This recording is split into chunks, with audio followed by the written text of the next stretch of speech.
Hello, everyone. So, welcome back to the virtual open house for international undergrad programs. Once again, my name is Ot Chanukut Kalaya, and I'd be so honored to be your moderators and your MC and host for today.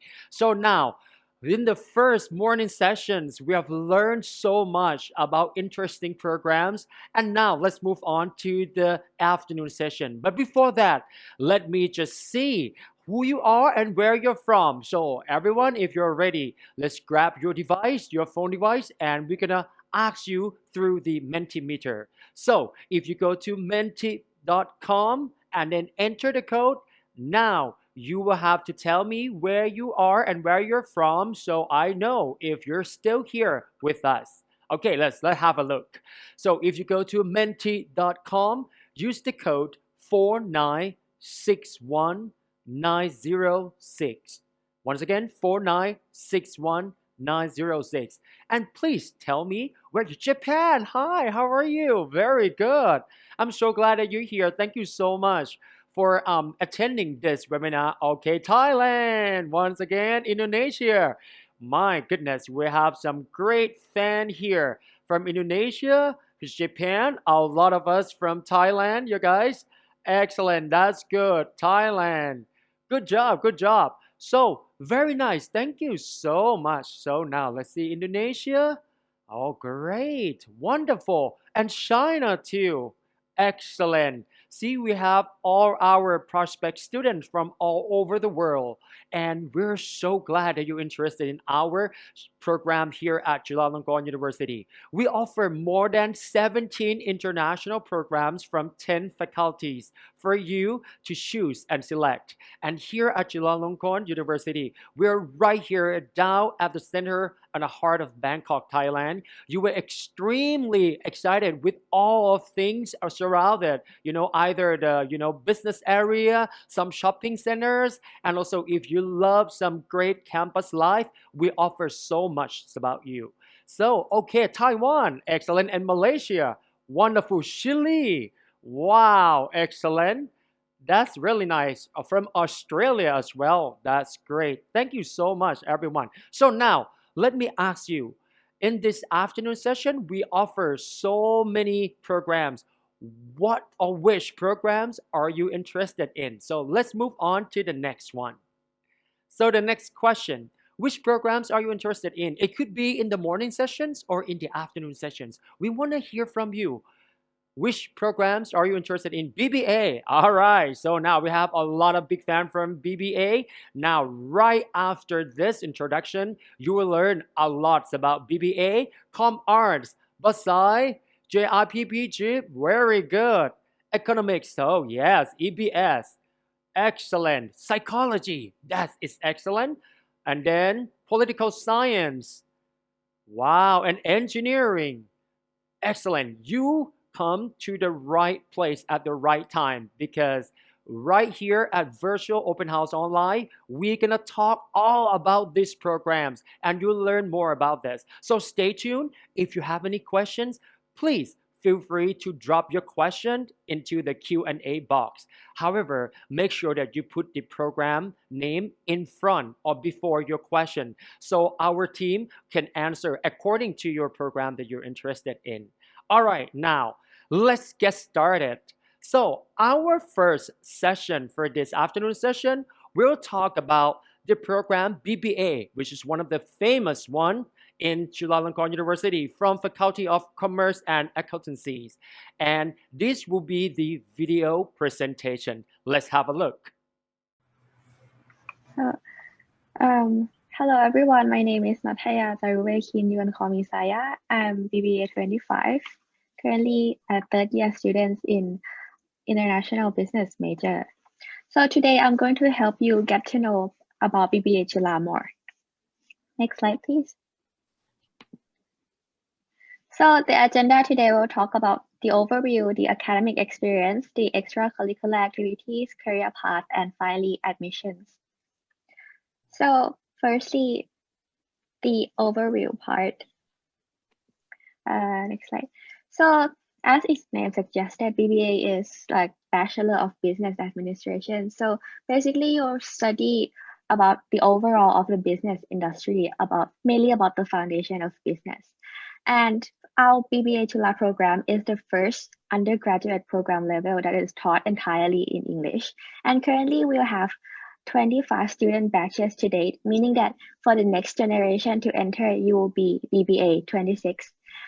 Our BBA Chula program is known as one of the most selective international program in Thailand because currently they're reporting a higher score admission scores. So right now for this year, we will be accepting up to 220 students per batches. So here are some of the rankings and accreditation that we have. So we have the standards from World University rankings, top business schools in Thailand, and so much more. This is the big picture of our entire faculty, which is the Faculty of Commerce and Accountancy. Even though we are located at the same area as the Thai program, we have our own office, which is the BBA office. So this makes it easier for the students in BBA program to ask for help because you can go directly to the office because they will be taking care of your exchange program on third year, the registration process for all the subjects that you will enroll in each term, and they will be the ones allocating you to your exam rooms for each term too. Next, so regarding the academic experience,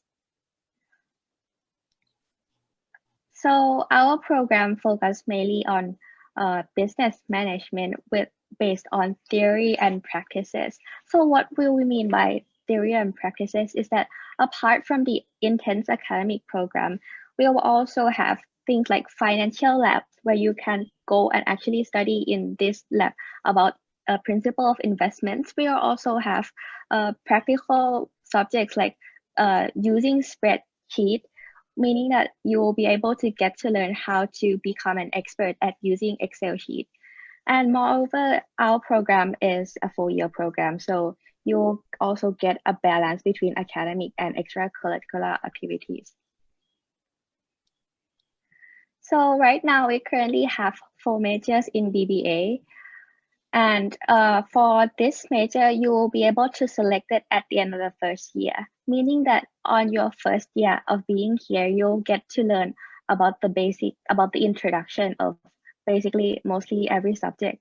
And when you are about to graduate from the first year, you'll get to choose this major. You can choose only one major. There's no double program in BBA July right now.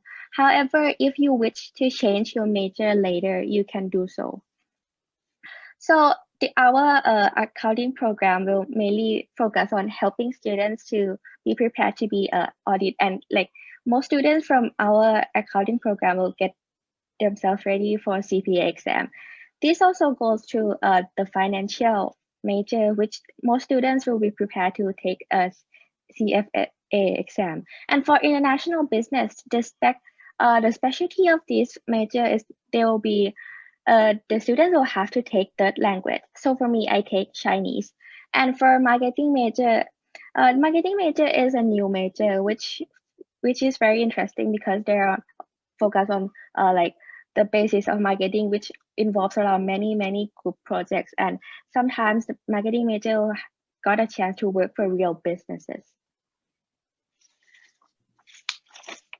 Next is the academic experience outside classes. So as I mentioned that we have a lot of extracurricular. This is BBA Case Club, which is one of the very renowned and proud club of BBA Chula. So this is some photos of our alumnus who get to go to competitions nationwide and worldwide and gain lots of trophies. Next is the summer internship program. So summer internship program will be required for some major, but for some major it's just optional. But most students in BBA will probably took their chance to take this internship anyway. Even though the students have to apply for the internship opportunity themselves, most students will also get accepted to this top firm because study at BBA Chula will also already give them so much credibility. And these are the exchange program that we have provided for the students. So you will be able to go to other universities abroad during the third year, and here are some of our partner universities. However, because the seat for some universities are limited, the factor that will determine which universities you will get to go is your GPACs during your first year and second year, and your TOEFL and IELTS score. Next is the study visits and study trips that the BBA office provided for you. So generally during your last year here, the office will take you to study to a study trip abroad. So for some examples, Japan and Taiwan, BBA will mostly go there, and basically most like every students and teachers and BBA office will go there together as a whole.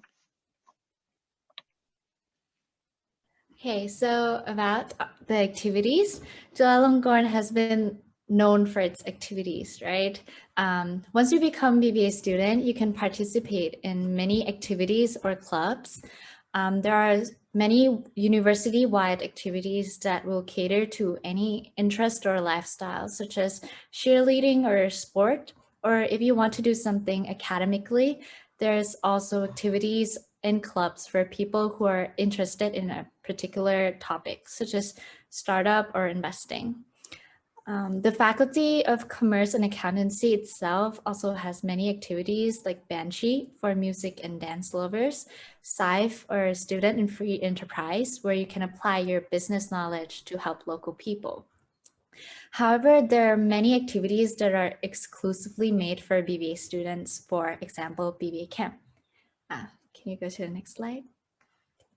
So BBA Camp is an activity that aims to offer a memorable experience to high school students who are looking to get to know BBA program better. The camp includes both academic and ice-breaking activities, as well as providing opportunities to create a long-lasting friendship and connection with fellow campers and staff. Next slide, please. Well, if you were to become a BBA camp staff, you will get to help plan and coordinate activities such as the BBA program's overview and introducing BBA 4 majors so that aspiring BBA students can get a better understanding of our faculty.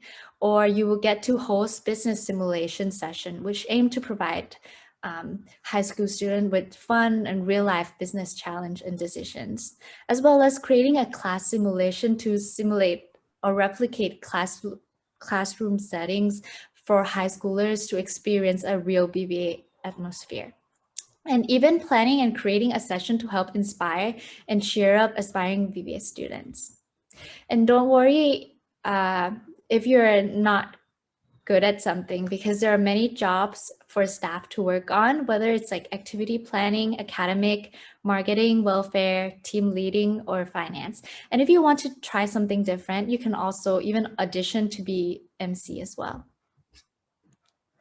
Next. For our second activity is the BBA Rural Project. Our program also has our own volunteer camp where each year we will go to rural community in Thailand for 7 days and help build facilities, teach children, embracing and understanding local culture, as well as giving life-changing experience and lesson to BBA students. And here are some pictures from the rural camp. And if you're looking for something more academic, there's also Chulalongkorn Case Club. It is a club for BBA students who are interested in solving business cases and competing at national and international level. When you're a club member, you will get privileges such as weekly trainings or a chance to represent Chulalongkorn University in international case competitions. Not only you will get to travel abroad, you will also get to improve your skills such as issue analysis, strategic formulation, or even presentation skill. And lastly, there's also, oh, sorry, next slide. Yeah, you will get to compete in international competition for, as you can see here, we recently won the Alberta International Business Case Competition. Next slide. And lastly, there's also international department, or what we call in-depth, where you will get to plan and host activities to welcome exchange students from all over the world. It will be a great opportunity for you to exchange culture and gain some new friends as well. Next slide, please.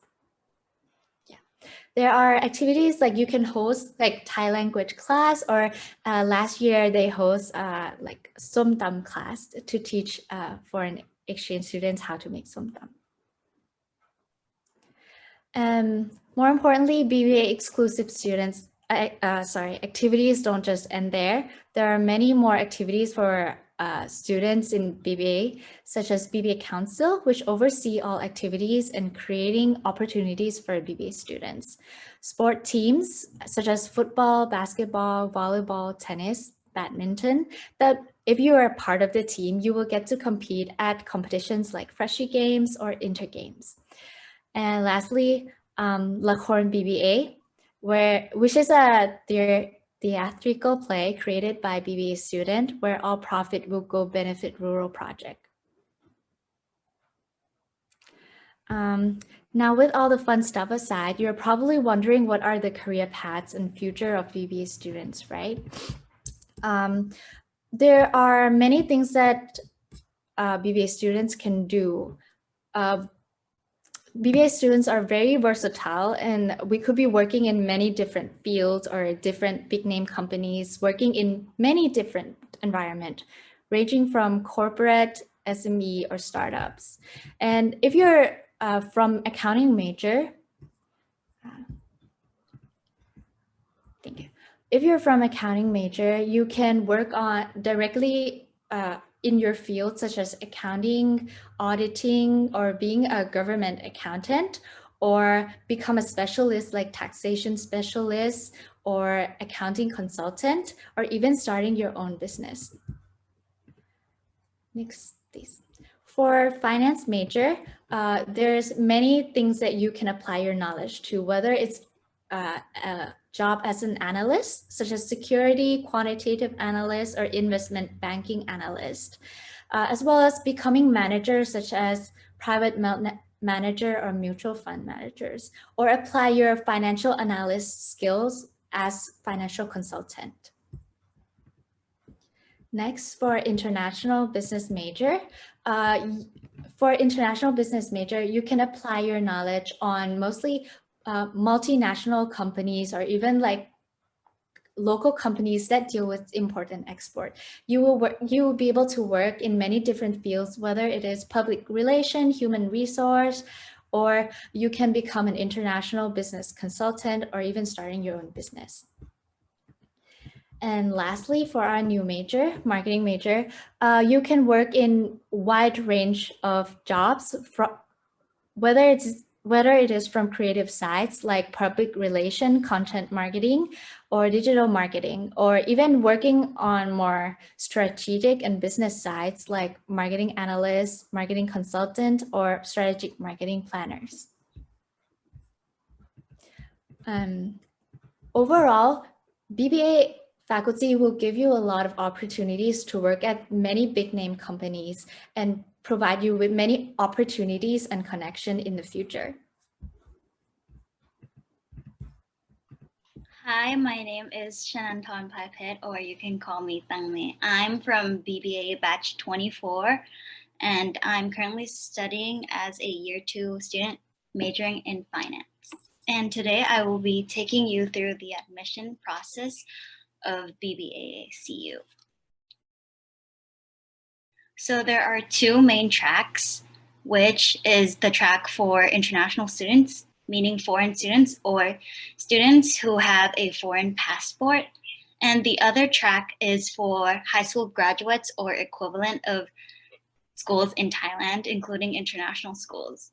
Now for Thai students, the minimum requirement of the new SAT score is at least a 1270, while for foreign students, the new SAT score minimum requirement is 1170. The applicant must be at least 17 years or older, and apart from taking the new SAT, you would have to take at least one of the English proficiency tests. You can either choose between CU-TEP and speaking, TOEFL, or IELTS. For IELTS, the minimum requirement score is 6.5. TOEFL's minimum requirement score is 79, while the CU-TEP and speaking minimum requirement score is 101. Now let's take a look at the brief outline for the time period of the first round application. So around the months of December and January, online applications and application packets should be submitted around this time. Then after you've done that, then the interview shortlist announcement will be made around the end of January. Then you will go on to do the interviewing period. After the interviewing period, you will know if you qualify for the preliminary selection announcement by the 8th of February. And then you have to make an enrollment confirmation and wait for the admitted result, which will be released on 22nd of Feb. Then you will have to go into the TCAS clearinghouse system to confirm your enrollment. After that, on the 27th of Feb, the final selection announcement will be made, and people who are qualified around this time will have to make the enrollment confirmation with payment on 1st of March. For the second round application, the process is similar to the first round application, but the time period shifts a little bit, so it happens a little later around the year. So here it is. As for the international round application, the online application will start around the month of March of 2021, and then you will go on to the interviewing period, which will be hosted around April. Then you will know if you make it or not with the announcement of accepted students, May, and then you have to confirm your enrollment here. Based on historical data of the SAT, as you can see, this is the data from the past 2 years, and the SAT just increases with a little bit each year. So we have the maximum reading and writing score, the maximum math score, and the average score, so you can know where you're at. And the recommended total SAT score would be around 1370. As you can see, obtaining the minimum is never enough anymore. You have to gain at least like a 1370 to safely be admitted to the faculty based on the historical data. Now we move on to the tuition fees. For Thai students, the tuition fee totals to about 251,250 baht each year, including the summer course. So if you go on to year 3 and year 4, you just take out the summer course cost. And as for the foreign students, it totals to around 392,750 baht per year. So why BBACU, and what makes us stand out from other business programs in Thailand? Well, BBACU offers us a lot of community and network opportunities. The community here, we are all very supportive of one another, no matter where you're from or what year you're from. Like, it's not just inside the years, but it's also in between the years. You can just ask seniors or ask like your lunongs to help you with many activities as well. We also have many distinguished alumni who are ready to help us. And secondly, we have a great educational program. Our educational program has a challenging business education rooted in theory, but it's not all focused on theory. We also have real world applications as well. And here at BBACU, the office and like a lot of departments, they always ample opportunities for you to help you develop yourself to your fullest potential and also help you prepare for the future as well. And it also makes you explore your passions. Like if there is like a case competition or an interesting internship opportunity, the office will always send us a notification to notify us about these competitions to help us grow as a business student.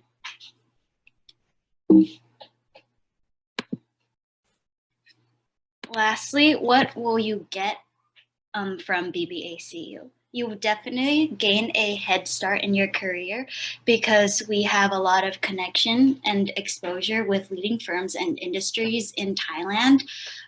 Secondly, you will develop an international edge in terms of mindset and business communication because our program offers a lot of global perspective in the business field.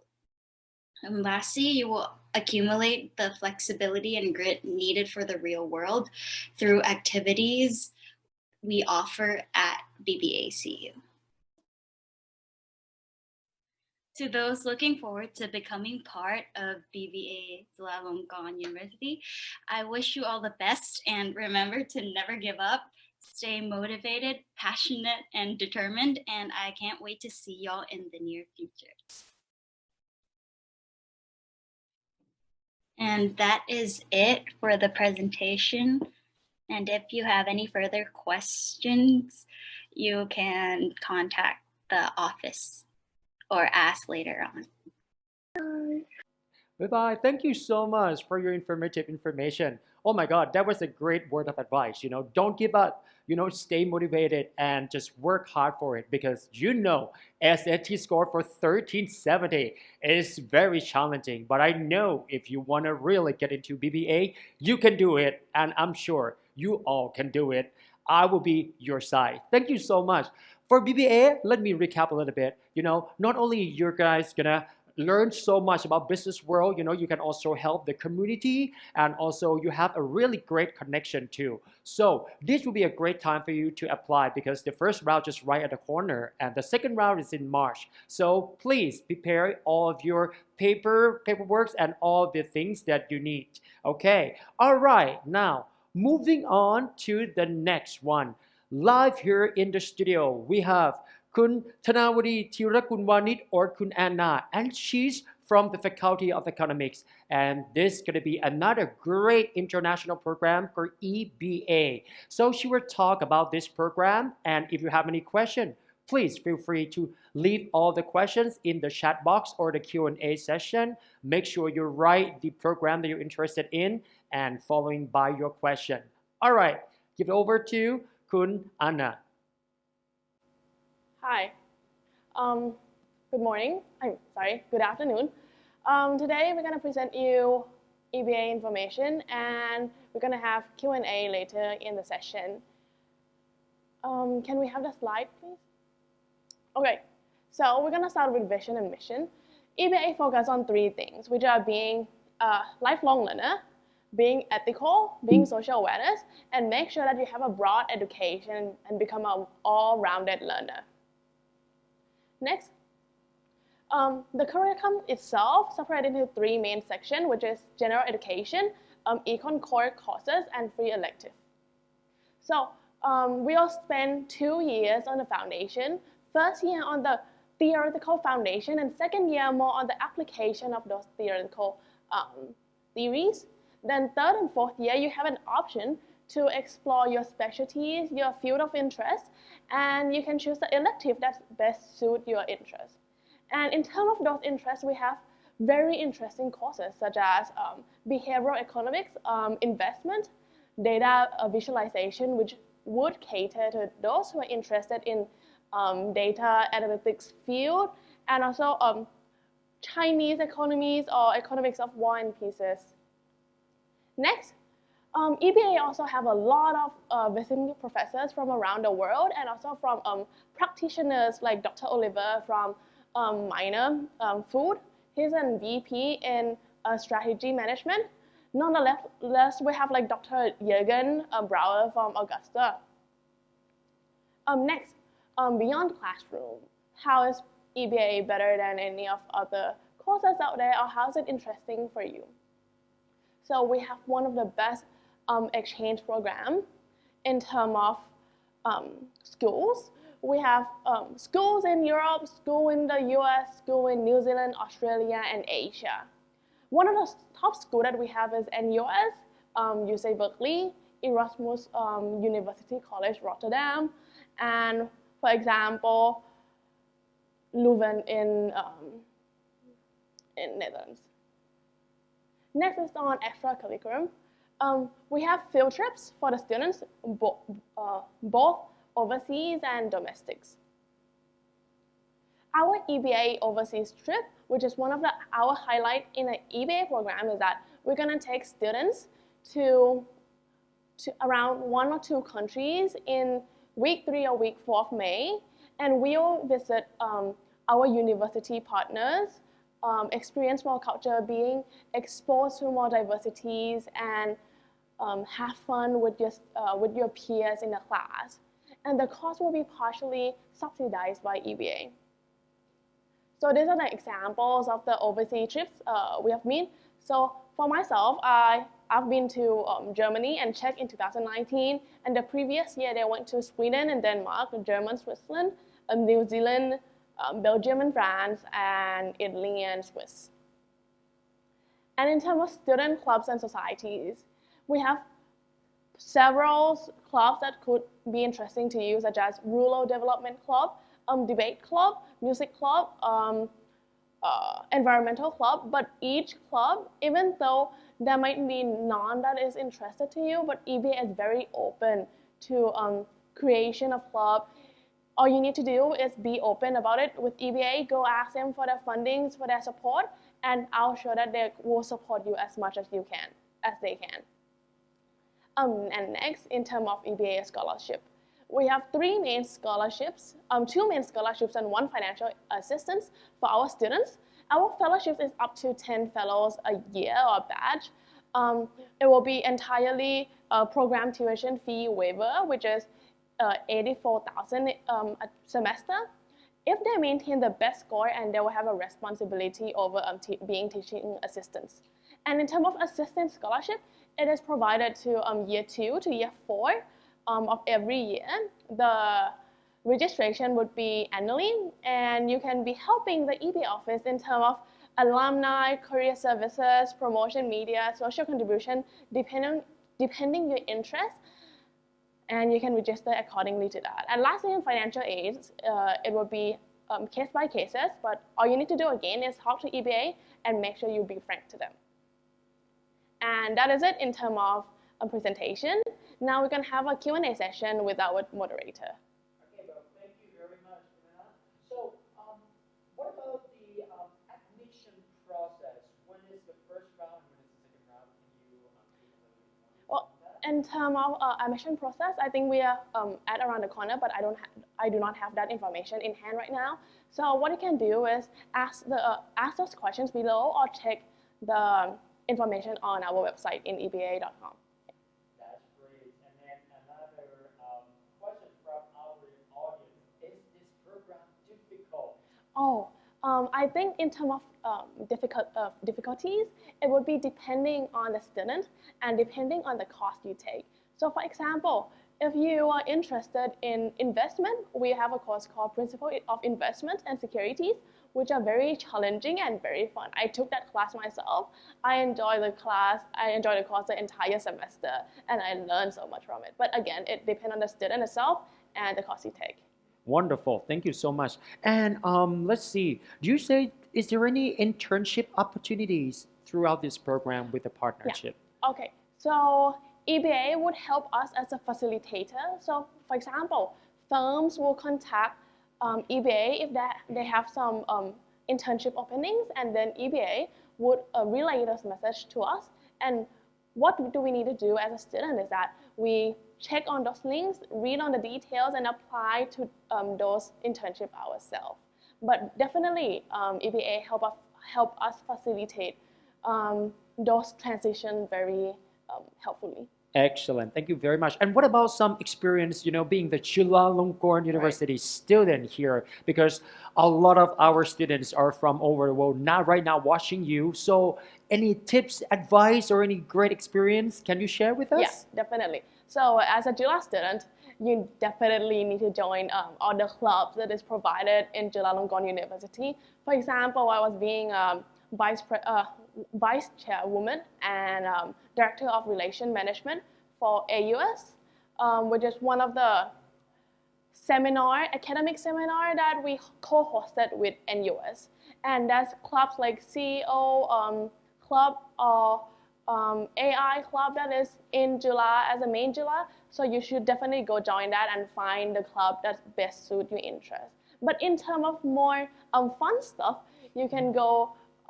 You should definitely go try all those famous restaurants or in the cafeterias all around Chulalongkorn University.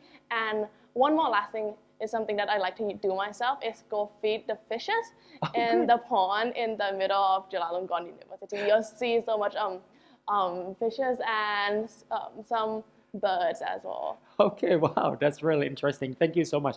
And from your experience, what would be the best moment studying at Chulalongkorn under the EBA program? Definitely the support in debate team. So I was in debate throughout my sophomore year to my last year in Chulalongkorn University as a debater in the main Jula. But EBA as a faculty helped support me in terms of going to competitions. So I went to Hong Kong debate tournament with the support of EBA. So that is very helpful and grateful. I'm very grateful in that sense, yeah. Okay, great. So let's moving on to the career path. Right. Can you talk about, what are we be doing right after we graduate from EBA? So once you just graduated, right, you have two choices of going to workforce or taking masters. We must consider that as some of the students do consider taking masters. So our employability would be around 80%. But in terms of going to work, I think EBA graduates go to various fields of work because as a nature of economic students, we are all balanced learners. So which means that we have the ability to adapt to new skills, have the being a versatile learner. And that means that we can go into a consulting field, we can go to e-commerce, we can go to corporate, banking, finance, and data analytics, depending on your interest. For example, I saw one of my seniors going to Deloitte, going to Shopee, going to e-commerce such as N Square.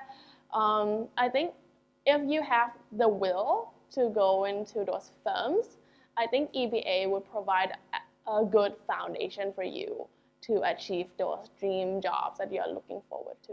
Wonderful. So one final word, why do we have to apply to the EBA program? Well, if you're interested in being well-balanced person, I think EBA is a great choice for you. It provides your foundation in several perspectives and angles that you can see through, and with those macro perspective, you'll have ability to see things not from just micro scale, such as doing day-to-day work or operation work, but you will have ability to see in a higher level and large scale, which would be more suitable in management level or higher level in terms of work. So if you're looking forward to become a well-rounded learner, then EBA is the right choice for you. Wow, that's excellent. Thank you so much, Kun Thanawadi, Thirakunwanit, Ku Anna, EBA alumni, from Faculty of Economics. Thank you so much for joining us today. Thank you. All right. Wow. See, time goes fast. And now we move from BBA to EBA. Now, I'm going to introduce you to the next international program that we offer here at Chulalongkorn University. And this one is from the School of Integrated Innovation, Chulalongkorn University. And their full program name is Arts and Science in Integrated Innovation. In short, BASAI. A lot of people are interested in this program. Let's find out more about this.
Good afternoon, everyone. Now you're here at the BASI session for the open house by OIA. Now, let's introduce ourselves. Hi, I'm Nat, the second year student at BASI. Hello, I'm Pat. I'm also the second year student here in BASI. And today we're gonna present and show you the program overview, including student life curriculum, student experience at BASI, and also the admission requirement.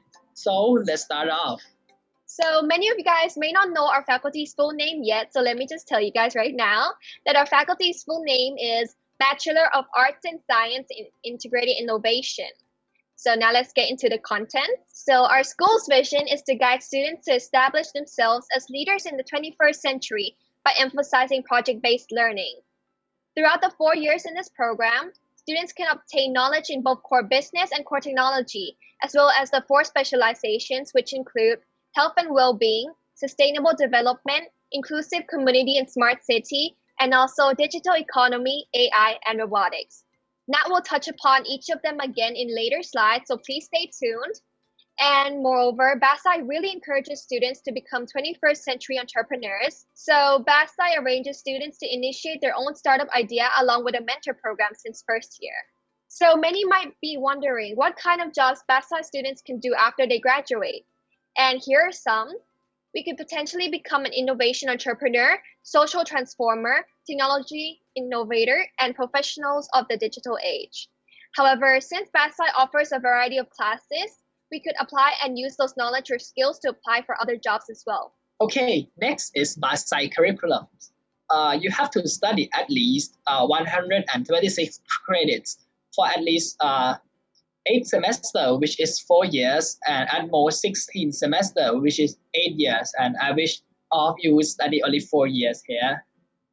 And 126 credits consists of general education, or we know as Gen Ed. It's account for 30 credits, and you have to take 3 credits each from any subject in social science course, humanity courses, science and mathematics course, transdisciplinary course, and 6 credits from language course. And another additional 12 credits from special courses. This one BASA will provide it for you, so you don't have to worry about it at all. And I can mention some of the name of the courses that BASA will provide for you in Gen Ed. There are some example are rethinking justice for innovators, professional communication skills for innovators, emerging technologies for lifelong learning, designing and development of product prototype, and numerical method for innovators. These subjects are like pretty important for the innovators or for the 21st centuries. Next, let's move on to the core courses, which account for 36 credits.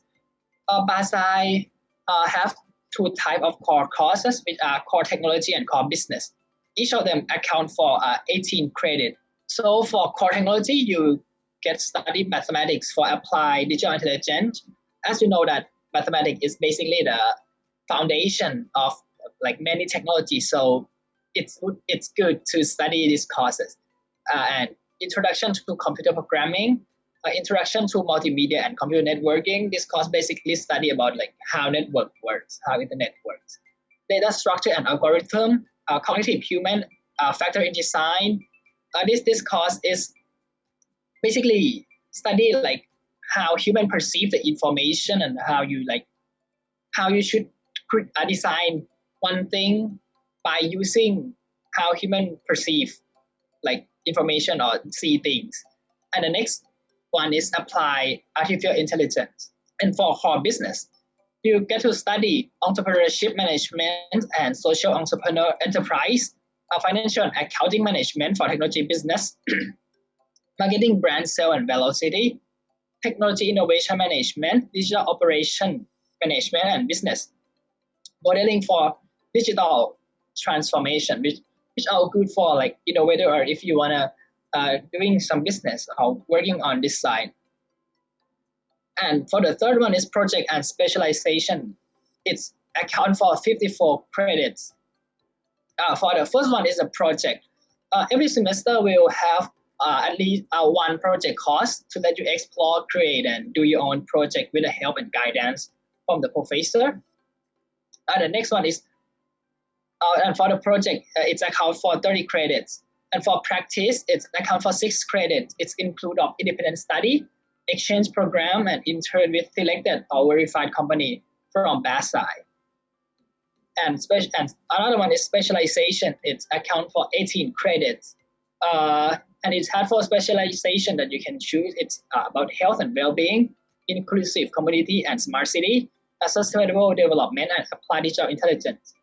And the last one is free elective. It is account for 6 credits. Let's see some example of the courses in BASI specialization, just in case if you cannot imagine what kind of thing would you study in each specialization.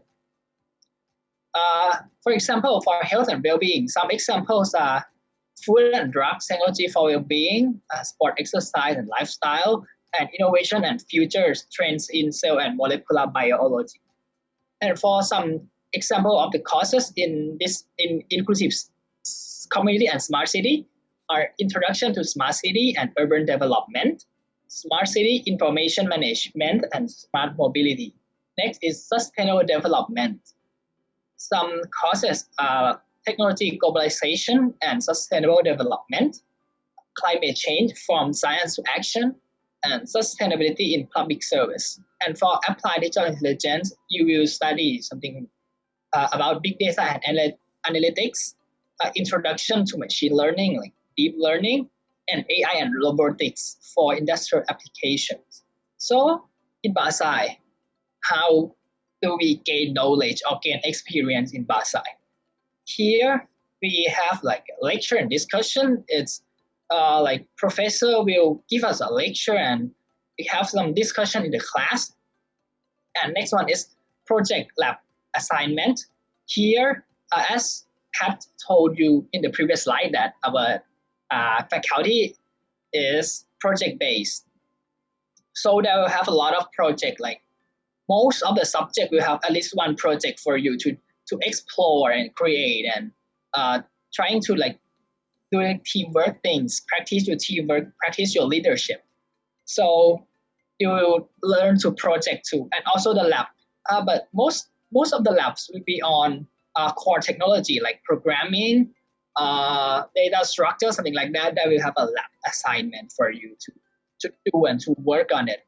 And the third one is the workshop. You get to learn from the expert or professional from the well-known company. They will share you the experience and the knowledge from their real world, which is also good too. You will have a chance to present something in front of them too after they finish the class. So if you want to become one of our family, what does Basai require from you? Here is the criteria of our program. Out of 100%, we count for math for 30%, English for 20%, portfolio for 20%, and attitude taste and interview for 30%. For English, you can use TOEFL, IELTS, CUTEP, ACT, and SAT. And for math, you can use SAT Math Level 2, and CUATT at part. If you want to use ACT or SAT, you have to use the same round.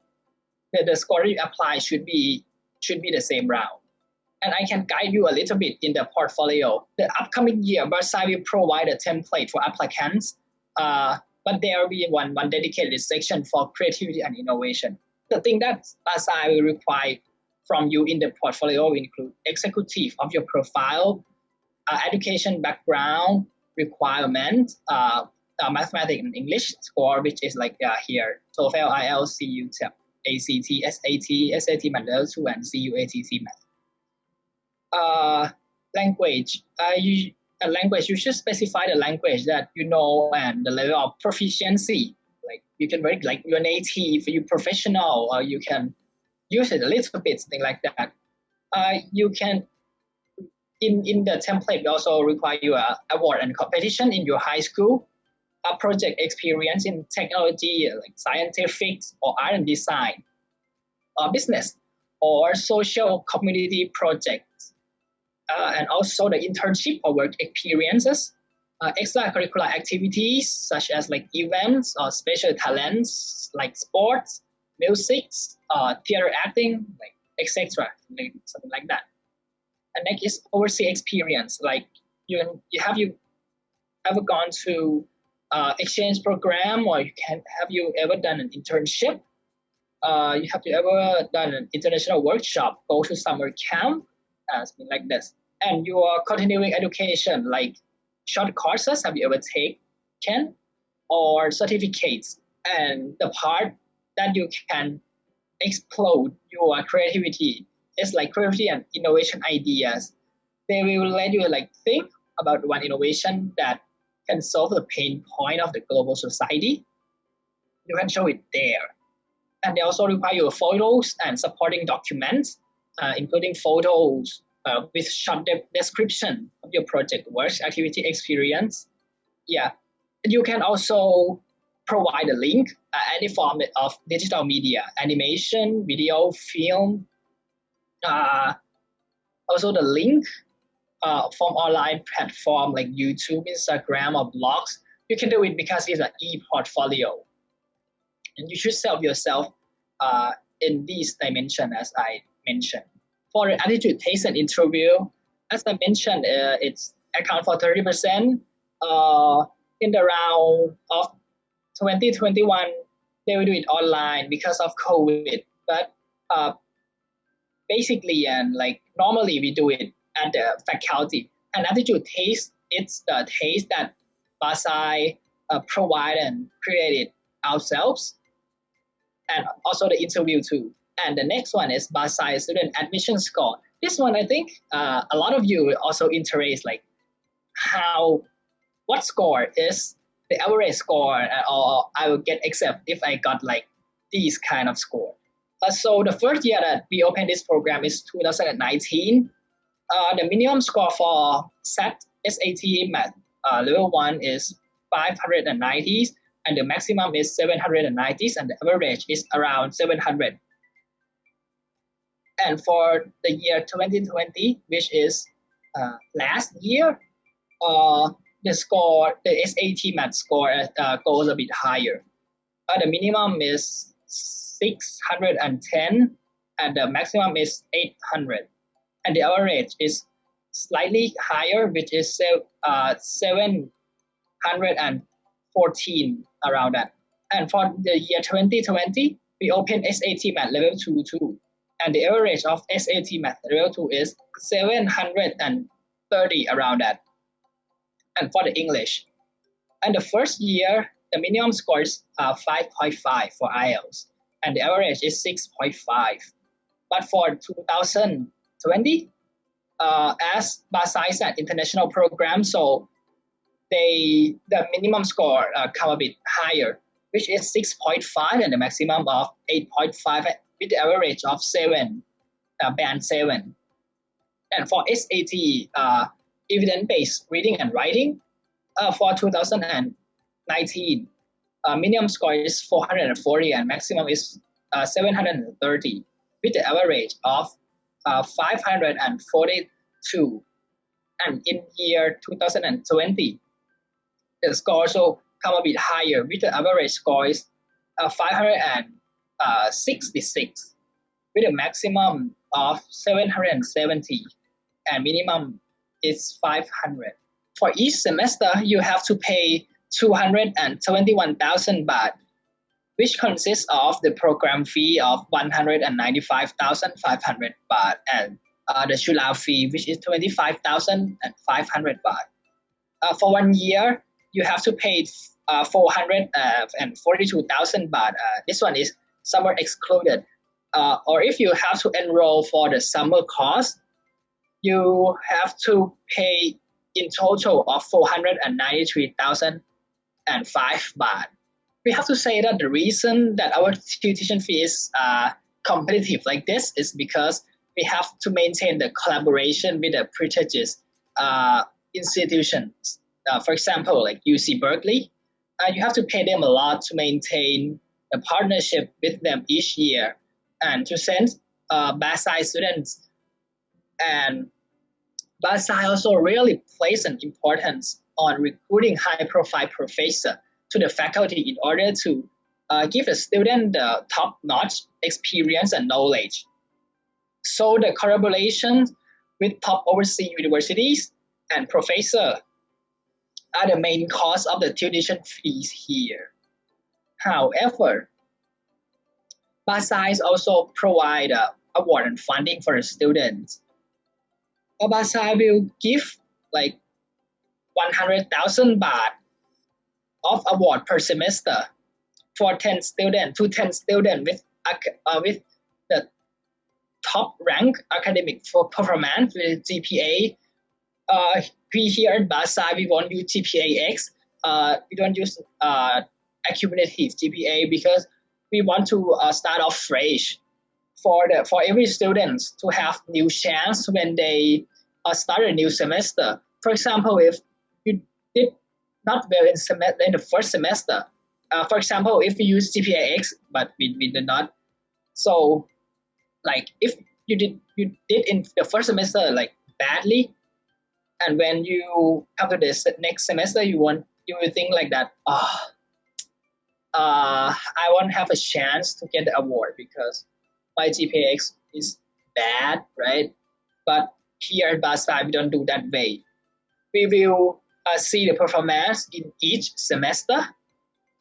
So everyone will have a chance to retry if they miss something or they didn't do well in the past semester. And we also give 100,000 baht to 5 students, which they do something like an extracurricular activities. They have a high contribution to school or they have a special recognitions. For extracurricular activities and any activity that you did outside of the class and not related to the course. For example, like July activity, like Loi Krathong festival. If you join and help arranging or working with this activity, or you have any leader roles in that activity, it will be counted as extracurricular sport.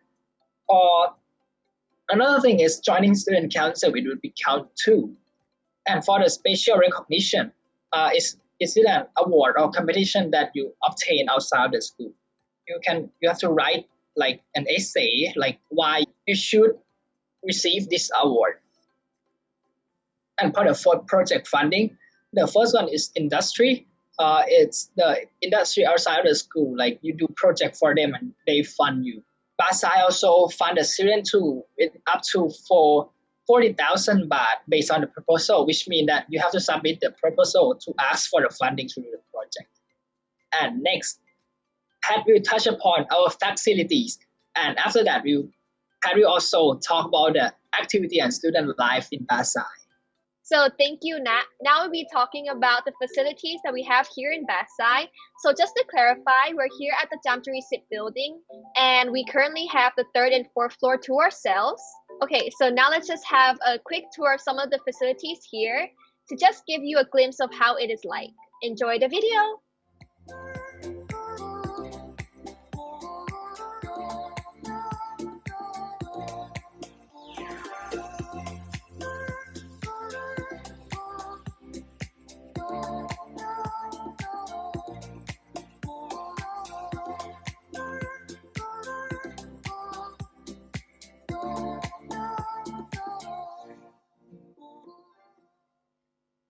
Okay, so the video ended, but let me just touch upon each of them again to give you a clearer understanding of what we have here, because the video doesn't include everything. And so just to recap, the 3rd floor is mainly where our classrooms are located, and it is self-explanatory because we spend most of our time studying our lectures here. On the other hand, the 4th floor is where students could hang out or use the area for study purposes. And there are 5 main areas, which are firstly the hangout area, which when you come to the 4th floor, you'll see this big red building. And yeah, it's actually really big.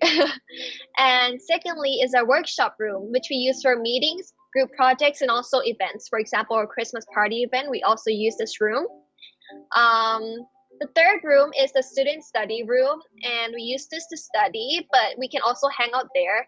But we should be a bit quiet because some students are revising or just recapping what they learned. The 4th room is the fabrication studio, which is where some of us chill and play ping pong there. Lastly is the student lounge, and this is where students can relax or just do whatever they want really when they have their free time. Okay, so now moving on to the most exciting part of our presentation, which is our student life. And so let's just talk about transportation, because this might be very important for people to know when you're coming here. So again, the building that we are located at is the Jamturi SIP building. And as you can see from the map, it is quite close to the BTS. So students can travel easily from their home to the faculty and vice versa using it. And so if you're coming, you can get off at the National Stadium. You can also get off at Siam, but you have to walk further that way. So I don't really recommend that.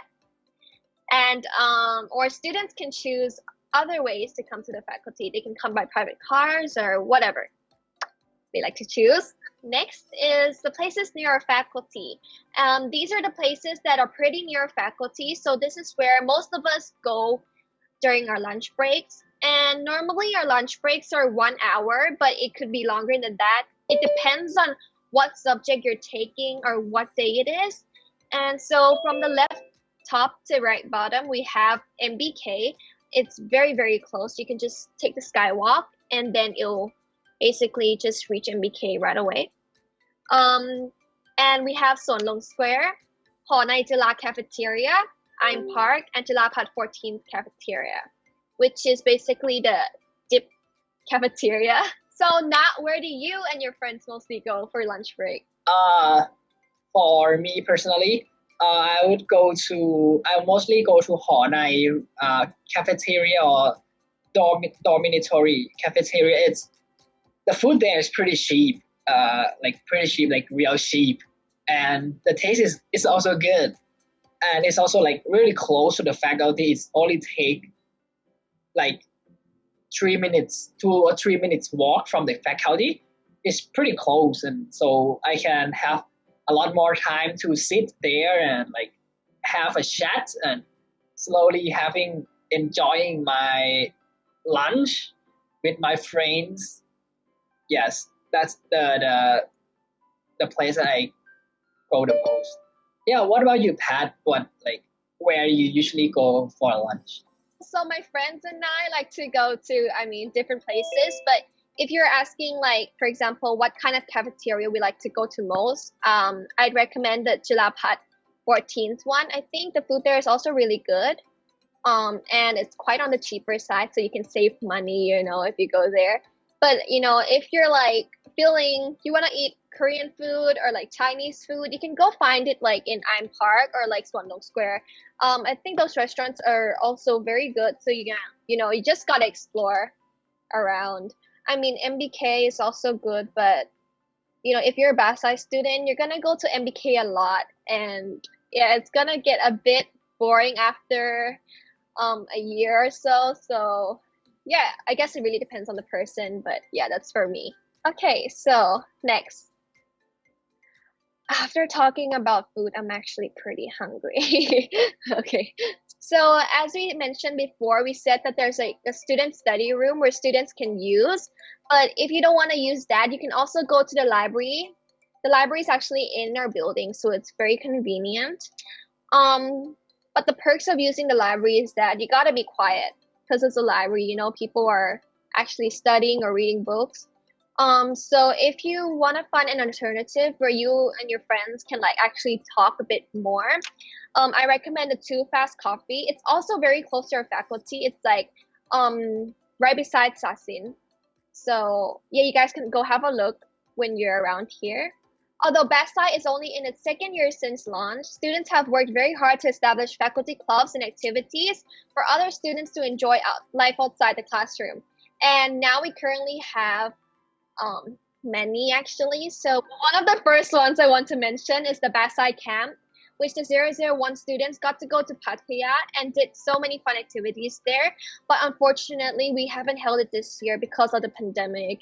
And I hope in future times the pandemic will get better and we'll get to go again. And we also have Halloween Day where students can dress up in their Halloween costumes. And actually, I was pretty impressed by Nat's costume. He had bruises on his face and it looked so real. I thought he got in a fight.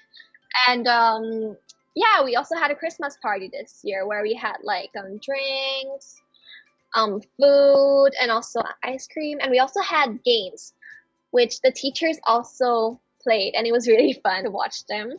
Okay, next we'll be talking about like more on the sporty side. For example, if you're in the school's basketball team or football team or volleyball team, you can join as well. We have a basketball team and a football team, and we also have a volleyball team and a cheerleading team. For these types of activities clubs, like sports and cheerleading and whatsoever, normally these teams will compete during the Freshie Games and the Inter Games. And moving on, we also have a music and performance club, which so far they have done a really good job as well. They performed at Lido and also our Christmas party.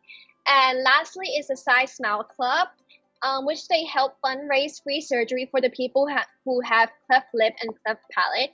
And I think it's for a very good cause. So whoever is interested, you can also join this club. And yeah, that's basically it for the activities / clubs that you guys can join in Basai. In the future, we might have more, so you gotta stay tuned. And lastly, you guys can contact us. So that is it from the two of us today. We hope you guys enjoyed it. And whoever wants to know more about our Basai student life, you guys can check out my YouTube channel called Padarini. I'll put it up right here. And you guys can also contact my Instagram, DM, if you have any questions. And I'll put it up right here. It's Snowapie, SNOWAPIE,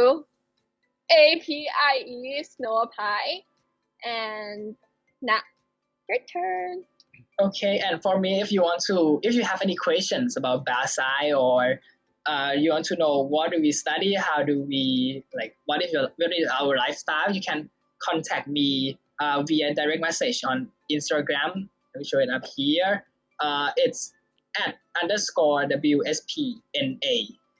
And so we have to thank you for being interested in our program, and we hope to see you guys in the following years. I believe you guys can do it. Yes, we believe that you guys can do it. Just do your best and hope to see you guys.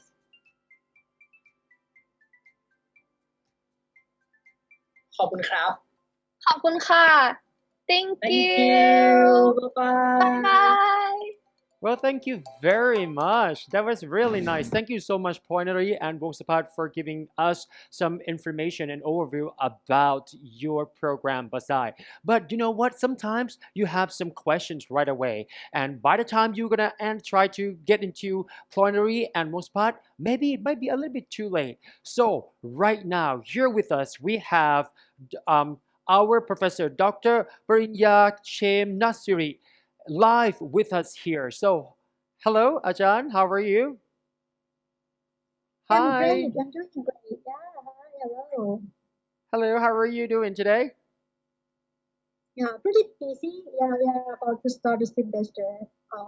Fully online. Yeah. Right, So of right, course. right.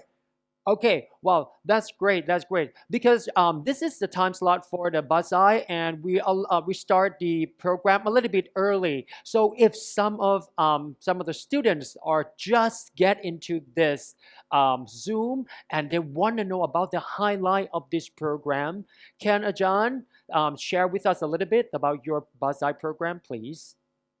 Sure. Absolutely. So I have to say that our program is pretty unique. It's not like any other traditional program that we have to offer, especially in Thailand. So our program offers a degree in art and science together. And also, we aim to create the graduates that can be global citizens. So we are trying to equip the students, with all the skills in 21st century and also the knowledge and know-how in technology, especially the digital literacy, as well as the business background. So then our graduate can be someone who can work, anywhere in the world, and also to help to contribute to society, yeah, positively. Yeah, so this is like something that we have to say that our graduate is global citizen. Okay, well, and also something that some of the students ask, if I'm on the math and science track or if I'm on the math and language track, can both learn together in this program? Yeah. The thing is that we provide students with the technical background. So of course they have to study math. Yeah, it's one course, but it's fully packed with calculus, of course, and statistics and probability.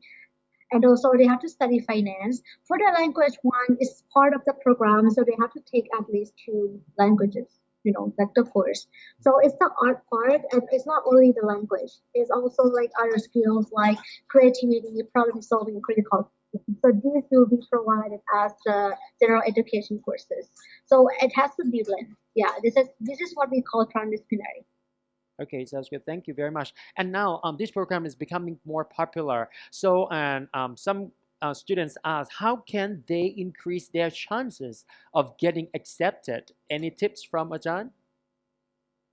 Yeah, okay. So the tips, if I have to say, what we are looking for to, for the students for that side is that we actually see the project, the idea that they actually. So we are looking for someone, the student who really like to work on something and make it work. If they have like brilliant ideas, but they never try to make it, comes to reality, then it might not be a good fit with us because our program Basai, we focus very much on project-based learning. So in almost every single class, we have the small project and the term project for students to work on the ideas as they like.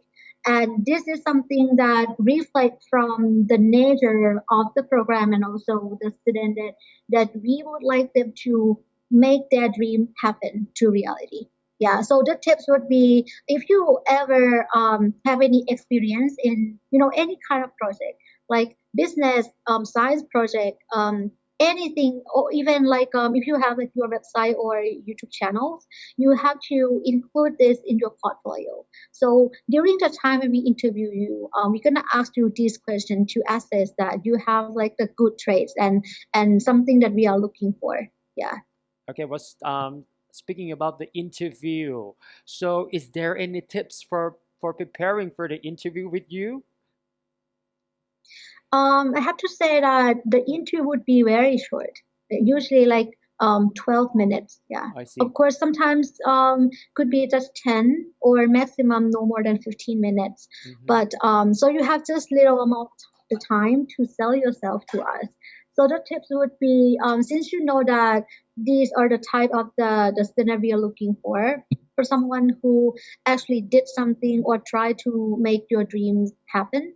So you would have to really, when you present yourself, you need to talk about the experience, especially international experience, anything that you did overseas, and also some kind of the experience that is related to innovation.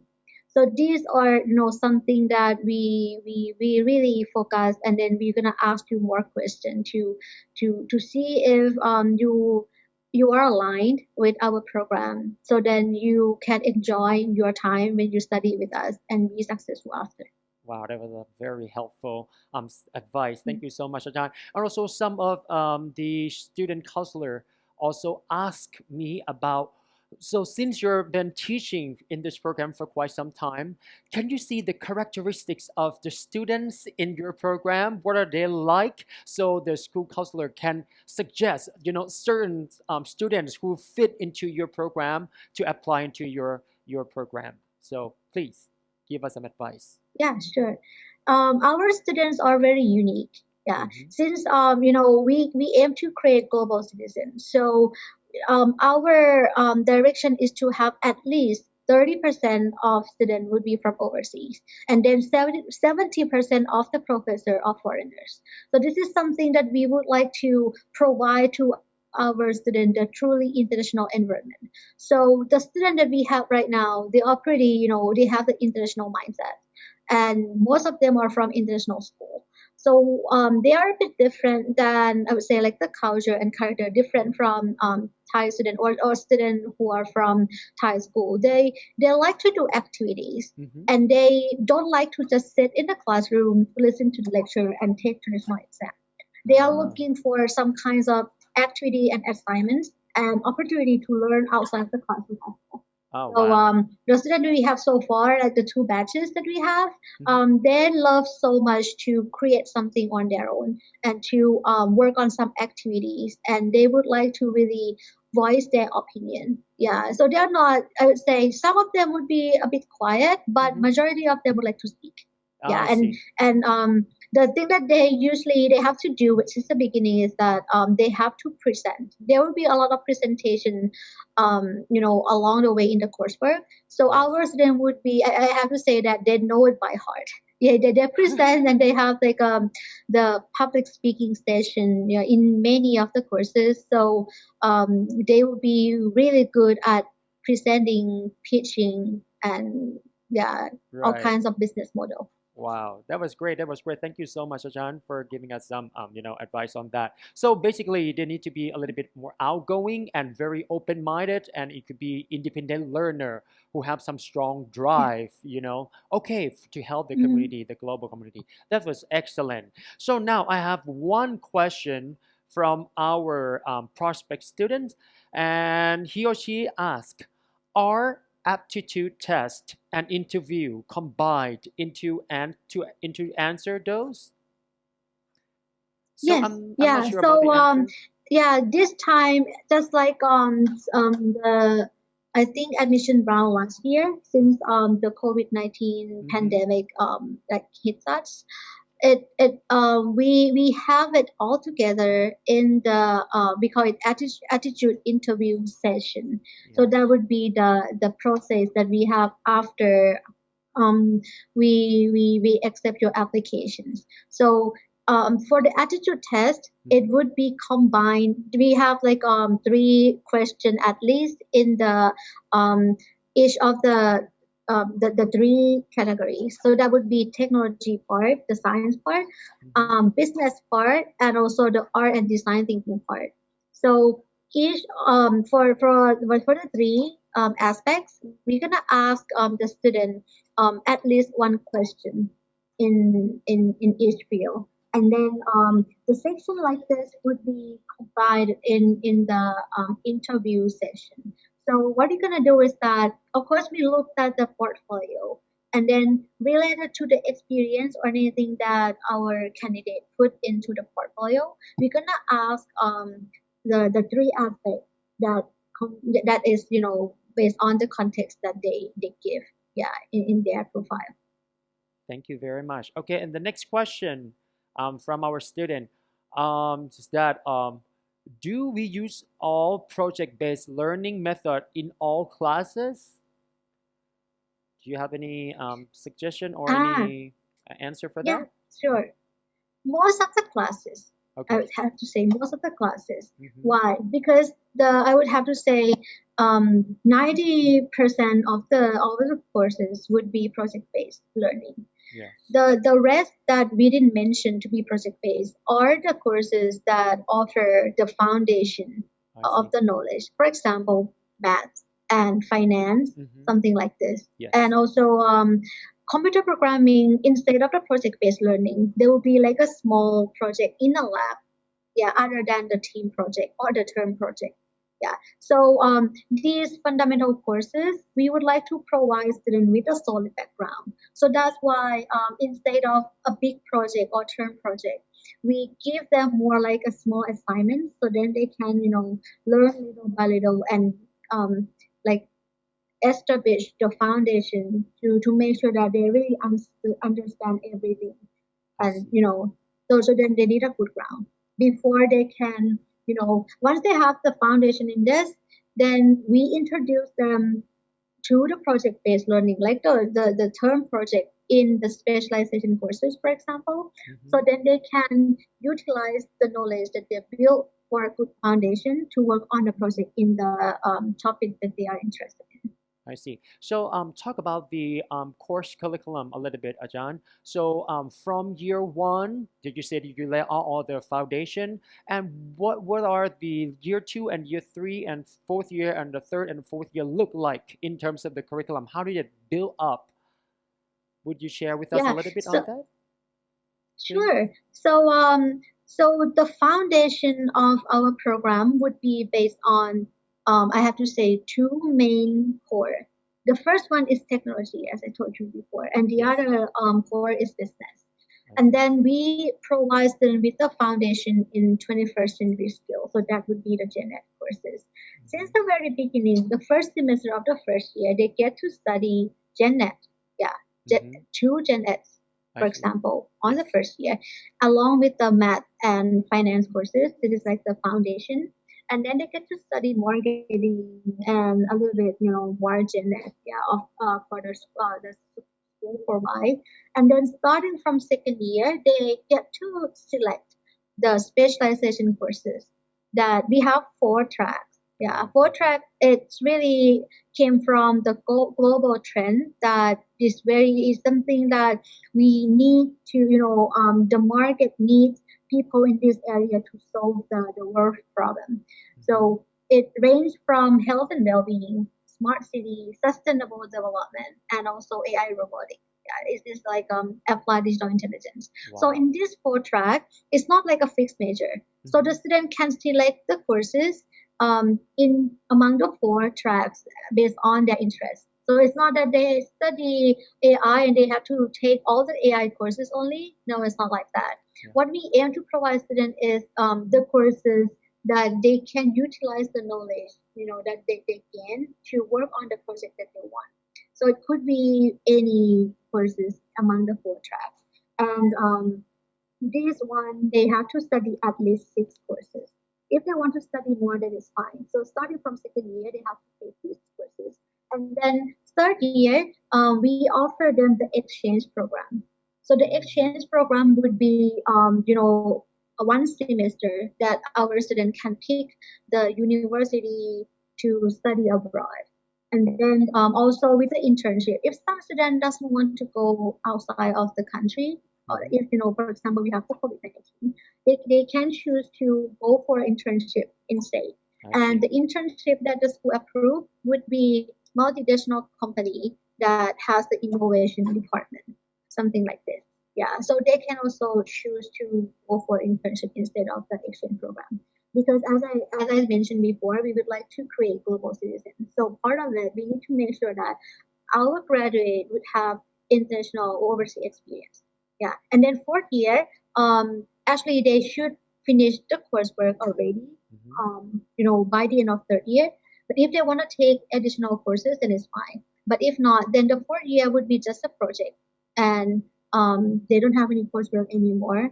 And by the time they graduate, they should have like a project that is working, so they cannot carry with their project, and hopefully, probably they can continue their own startup company and make it successful. Yeah. Excellent. Thank you very much. So I've got two more questions from our students here. So the first question, for year of 2021, are there any other direct admission round of BuzzEye? Are there still require, are you guys still require the portfolio the same as early round in January? So basically, is there any Um, other round? And do we still need the portfolio? Yeah, it's hard to say at this point. Usually for the admission, we have early admission round that Mhm. would be December, January, like about this time. And then Yes. we have the second round of admission. We call it just admission round. And we also have international round that we gonna select the international student from overseas. And Uh-huh. for the direct admission, like last summer, usually we don't open it, but just special case last summer is because many talented students they cannot go abroad, and then they don't have any place to study in Thailand. So then we opened that for special case last year. This year, it really depends. We for each batch we accept 100 students. Wow. So for Thai student, so far we accept 80. Yeah, and not sure if there will be more or less. But if we already um accept, like already the full quota of student, like 100 students, then probably we won't open for direct admission round. But if we do open, Yeah. the portfolio is still one of the requirements.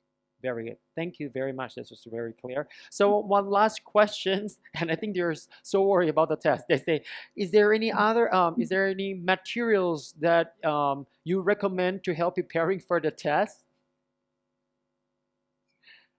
You mean for what test? They didn't say specifically. So maybe let me rephrase this question a little bit. Like, how do you prepare for to get into BuzzEye? Let's put it this way. So if they're interested Okay. in, how do you suggest them to prepare themselves into applying into your program? Okay, so I can recap the requirement a bit. So the way we have for the selection process is that we would require the student to submit their English test and mathematics test, and also the portfolio.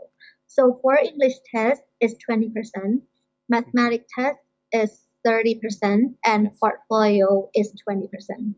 So this 70% in total, we're gonna select about 135 candidates for the interview round. And Mhm. then for this 135 candidate, this is for early admission round.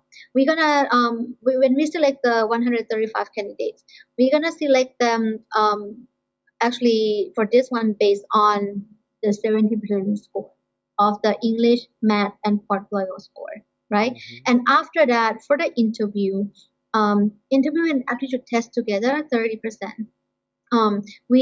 As I mentioned before, we're gonna look through the portfolio and ask them the question that kind of assess them on their attitude and mindset, and also Mhm. the knowledge in technology, innovation, business, and also like art, science, design thinking. So these are the aspects that we are looking for. And also we just want to make sure that the student that we accept, they will like the project-based learning, or they would like to do the activities and the project that we require the student to do it since the beginning. Yeah, it's not going to be just the traditional lecture. So if they would like to prepare on this, I have to say that they need to make sure to include everything that they have done, like the experience in project and the showcase awards if they have in their portfolio. And to prepare for the interview, I would say that they should make sure and do some research like homework or anything. Like before the interview, you need to make sure that they read some global news in Mhm. innovations, also in business. Yeah, and also they should know a little bit on how to, like work on startup. I think this would be a plus. Yeah, and also design thinking concept. Yeah, because we introduced all of this. Yeah, since the first year. So since they have like just small amount of time to sell themselves during interview, so they need to make sure that they have prepare their mind Mhm. to and organize their mind to talk about their past experience like systematically, I would say. Well, excellent. Well, thank you so much, Dr. Varinya Shem Nasiri, for your time to join us today live here at Chulalongkorn University and talk about your wonderful program. Thank you so much. ขอบพระคุณมากครับขอบคุณครับ Okay, my pleasure. Thank Thank you. you. Good Thank luck, you. everyone. Yes, thank you very much. And that's for School of Integrated Innovation, Chulalongkorn University, in the program Arts and Science in Integrated Innovation or BASAI.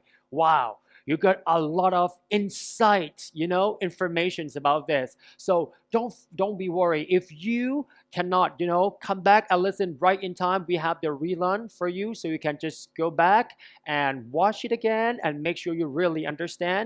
There are a lot of good tips and tricks and things for you to learn and to prepare for your this coming admission.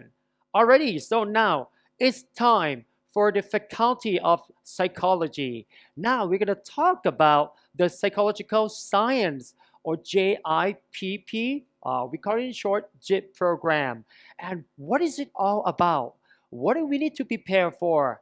We have the video clip for you to learn all about this wonderful program. Let's check it out. Greeting everyone. Thank you for joining this open house event. Sadly that we have to do this online. We really want it to be in person. However, we hope all of you are doing well during this pandemic and please stay safe and healthy. First of all, we want to introduce ourselves. All of us are graduates from Joint International Psychology Program or JIP. We just graduated last year and we are here to present you about our program.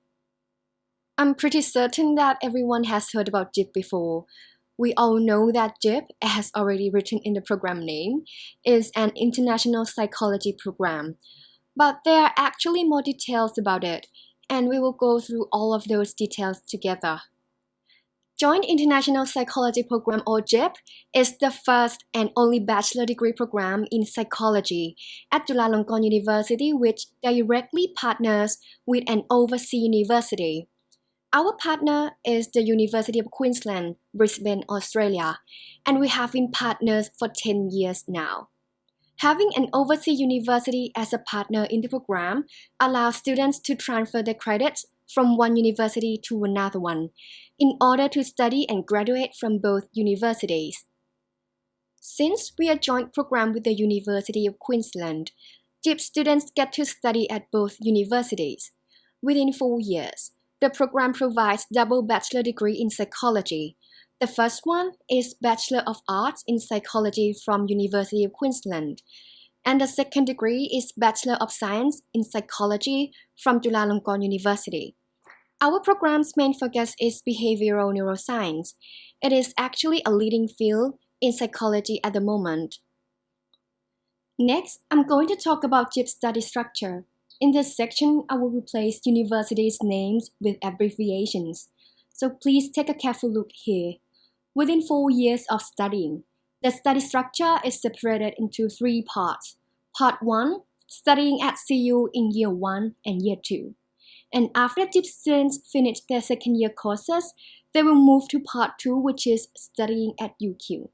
Please take a cautious note that JIP students who failed any course in Year 1 or Year 2 will not be allowed to study at UQ, as transferred grades are required. They have to retake the course until they pass. Moving to part 2. JIP students have to study at UQ for their whole third year and the first semester of the fourth year. After these 3 semesters, JIP students will graduate with Bachelor of Arts in Psychology from UQ. Caution again, JIP students won't graduate from UQ and also CU if they fail any course at UQ.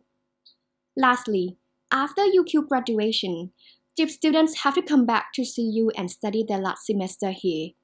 This semester is different from others because JIP students are required to conduct a research study in group of 2 to 3 people as their graduating thesis. JIP students need to pass their group thesis and oral defense to graduate with Bachelor of Science in Psychology from CU. Alright, so to start off, let's talk about the scope of your studies both in Chulalongkorn University and in the University of Queensland. In your first and second year, you'll be studying in Chulalongkorn University with lots of prestigious lectures here. During these years, you will have the chance to be familiar with many fields within psychology through the courses, such as social psychology, developmental psychology, industrial and organizational psychology, and counseling psychology. Also, you'll be equipped with the fundamental skills in conducting research, such as statistics and research methodologies, and later on applying the knowledge into a more concrete context, such as in the applied psychology course. Then in your third year and the first semester of your fourth year, you'll be studying in Brisbane, in the University of Queensland. You'll have a really great time there and come back to Chulalongkorn University ready for your last semester. In this last semester or the second semester of fourth year, you'll really get to try your skills and conduct a group thesis, which is a mini research project on your topic of interest, under the supervision of our faculty lecturers. This is a very good opportunity to develop your research skills, which will be particularly essential for people who might be interested in further postgraduate study. And that wraps up the studying you'll be doing in Chulalongkorn University. Hi guys, Noam here, and in this section, we'll be looking at the studying at UQ component of the JIP program. UQ, or the University of Queensland, is ranked in the world's top 50 universities at 23rd in psychology worldwide and the 3rd position in psychology in Australia. It is also one of the leading research and teaching institutions in the country. In your studies at UQ, your courses will be separated into 2 components across the semesters. This includes lectures, where we'll be studying with main lecturers and focusing on the main course contents, and tutorials, where we'll be studying with tutors in small classes and will focus more on hands-on experience, assignments, experiments, and simulations. Additionally, as you study in UQ, there are also other opportunities available for you.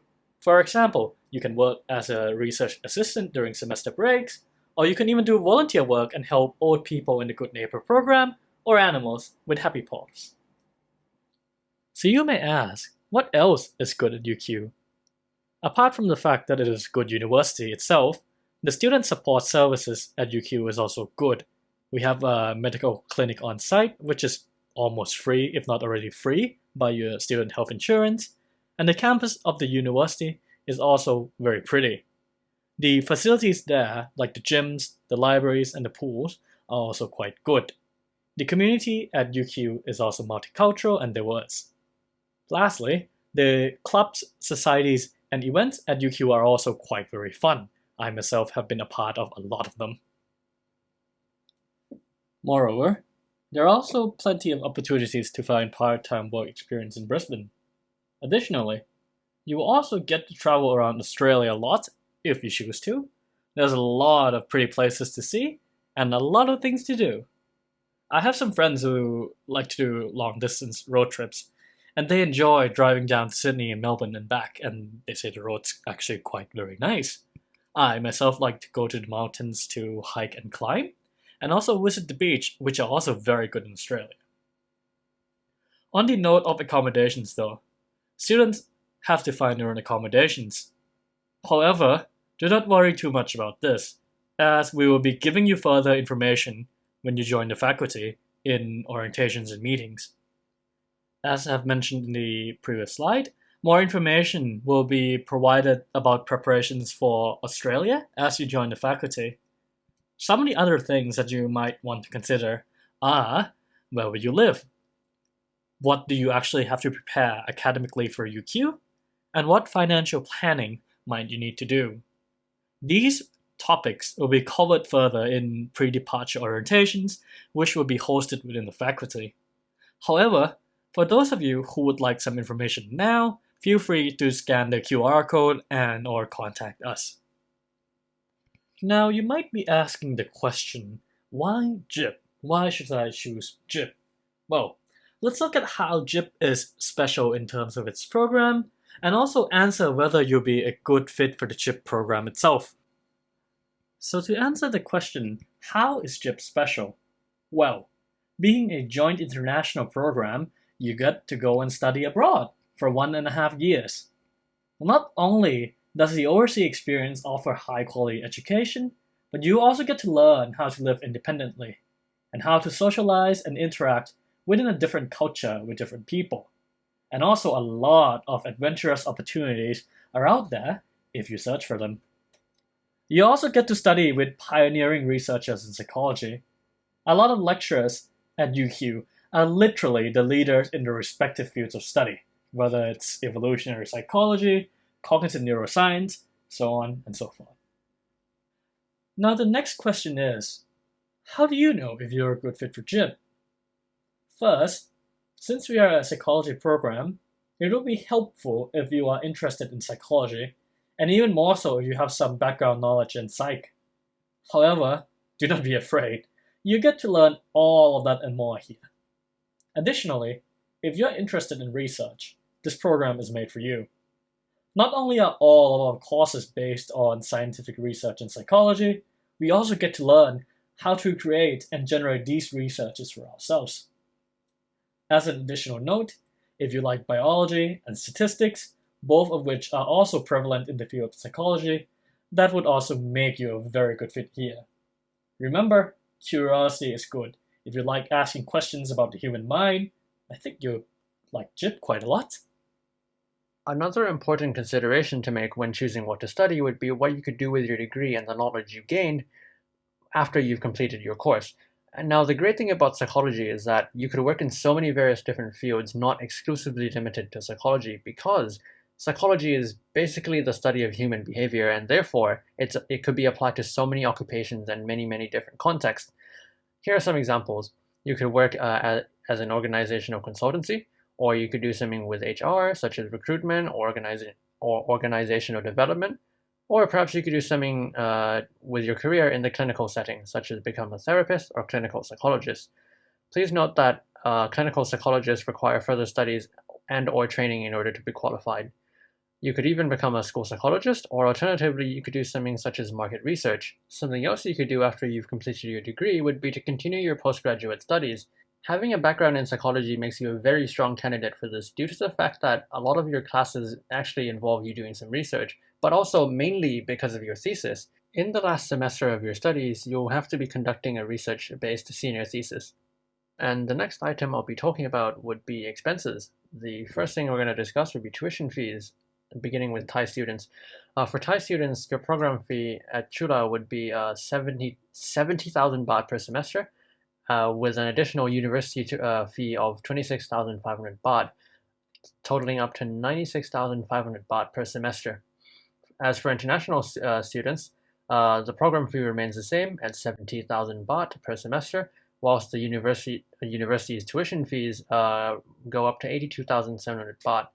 That brings the total tuition fee per semester for international students to 152,700 baht.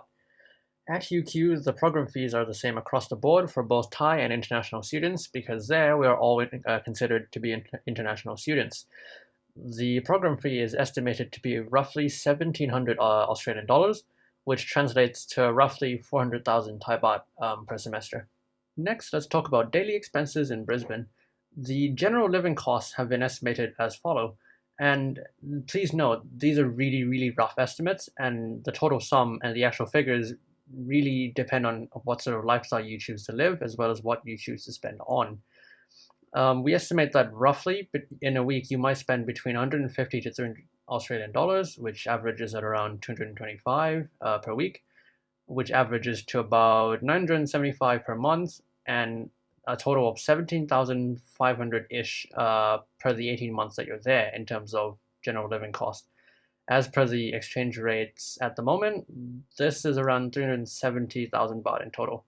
Again, this is a very, very rough estimation. Now let's talk about why these numbers are so vague. Again, living cost greatly varies, really depending on the lifestyle that you choose to live, the activities that you do, and also the methods of transportation that you take, and also the food that you choose to have, etc. It is very possible to spend less than roughly 150 Australian dollars per week. However, on average, as we mentioned earlier, students spend between 200 to 250 Australian dollars per week. This is a sum where you can live comfortably, and this also includes items such as transport, food, and some activities. As you can see here, these are some bicycles that we actually had and we used on a daily basis, and we took these on trips and even used them during our daily life because these really are a perfectly normal and viable method of transport in Brisbane. The roads are great, there's great safety, and there are great cycling lanes that you can take. So there we go, that's one way you could save on transport. A method that students often use to gain some extra pocket money would be to work part-time. It's a great way to gain some extra cash as well as experience. For example, here on the left, one of our students worked part-time at a Thai restaurant. The same student also worked as an assistant teacher to teach Kung Fu. Despite the expenses, there are options for scholarships. For example, there's the admission scholarship for domestic students, which covers up to 50% of the program fee. There's admission scholarship for international students, which is the same. There's a scholarship for having good grades for both Chulalongkorn University and the University of Queensland. Also covers up to 50% of the program fee. There's also a scholarship for having good GPAs in UQ, which, considering the program fee, a 50% decrease is quite significant compared to that of Chulalongkorn. There's a scholarship for having good activities like volunteering programs or perhaps faculty activities.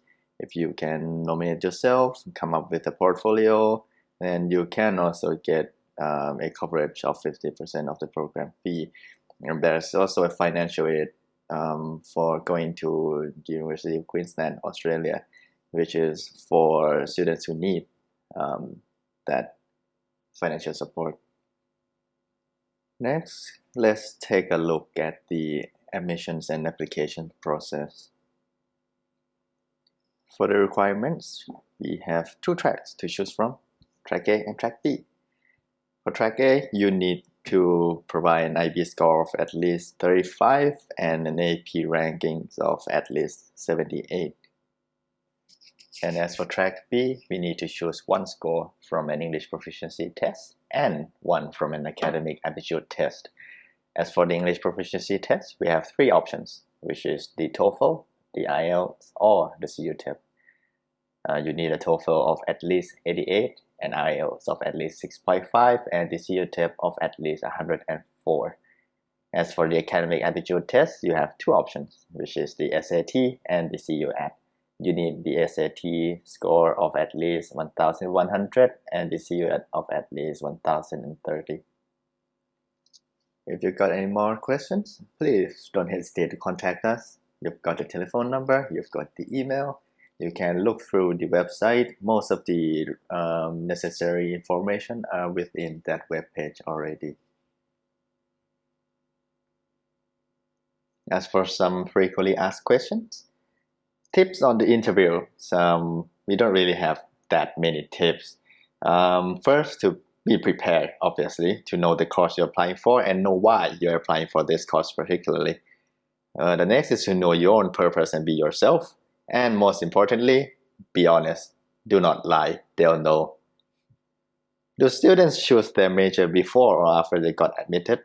None, really, because there's currently no division in major in JIP. Every JIP student will graduate with a general psychology degree. Is there any English language preparatory courses for students whose English scores are slightly lower than the minimum requirements? No, there are no such courses, although scores below the minimum requirements can be considered for admission. So do not hesitate to apply. Please just try. How is the alumni network of your program? Well, there are multiple line groups for different cohorts, generations, and code lines, and we're still keeping contact at this current moment. So I would say going pretty strong. And what is the employability of the graduate from your programs?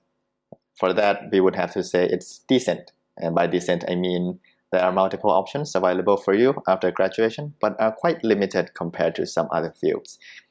Example, some jobs would include working as an HR in an organization for recruitment and training, perhaps work as research assistants, and get some internships from hospitals or psychiatric clinics, psychiatric hospitals as clinical psychologists. And that's about it.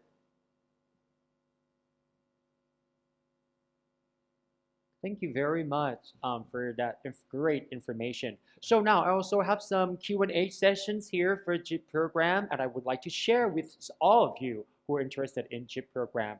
So the first questions, are there any scholarships for international students? And the answer is yes.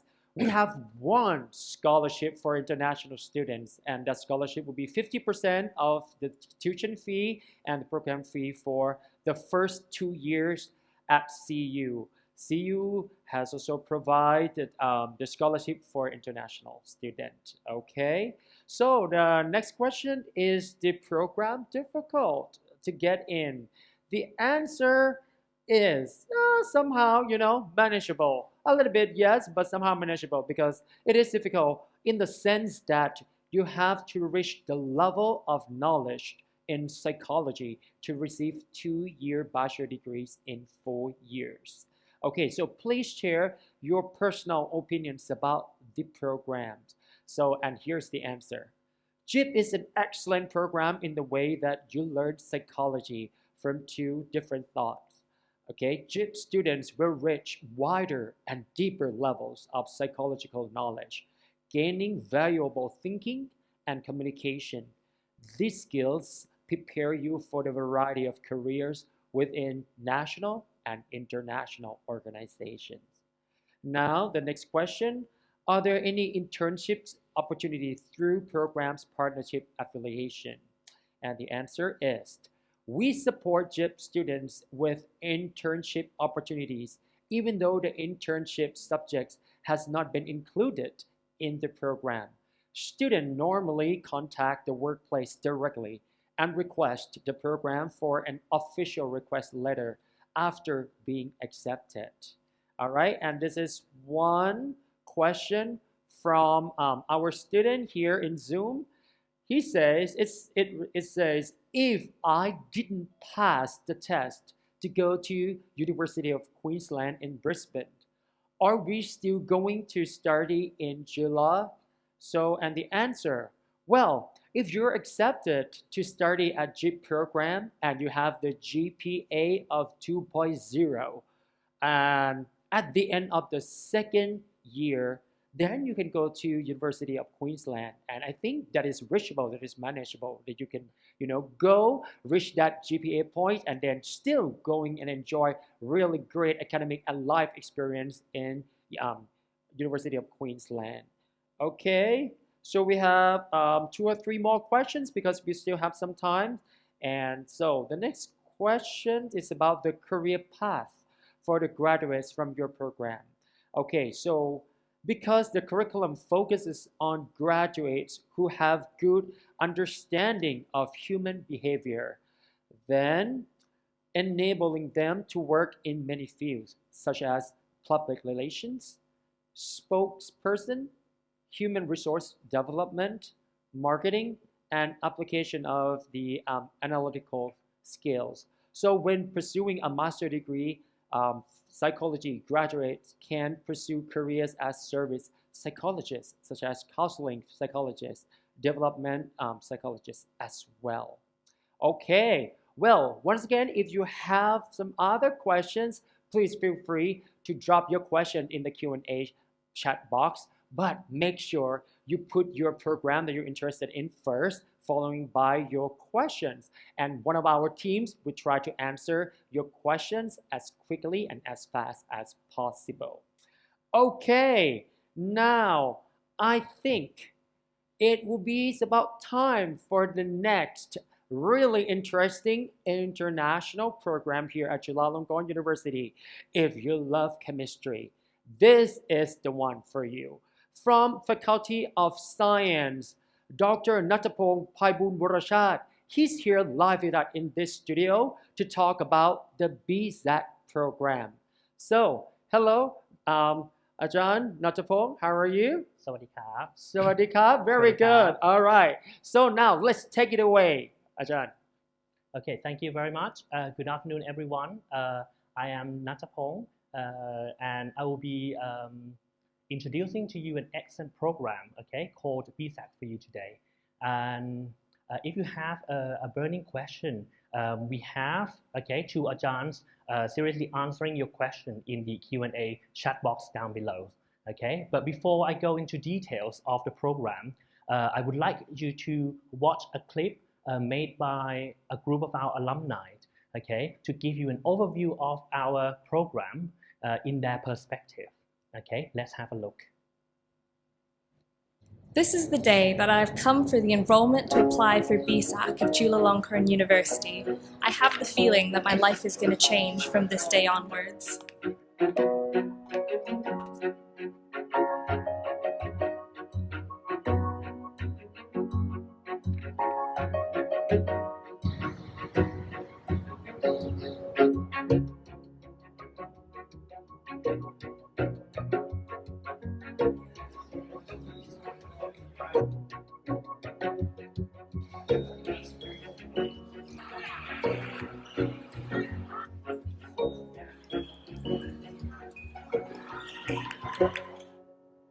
This is my life as a sophomore.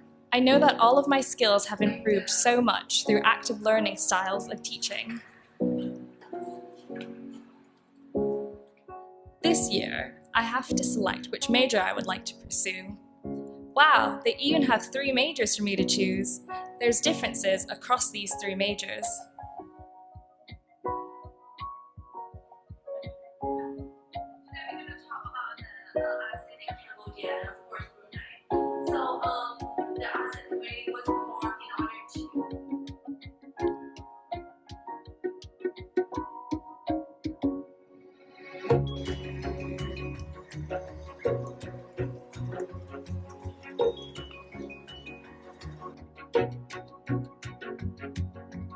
Third year now, I get to be part of ISSP project, which is such a unique project that you can never find anywhere else.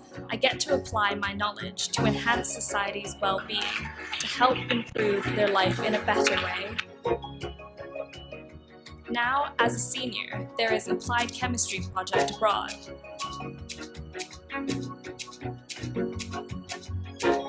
And after my return to Thailand, they hold a seminar which makes me realize that my skills and knowledge have improved so much.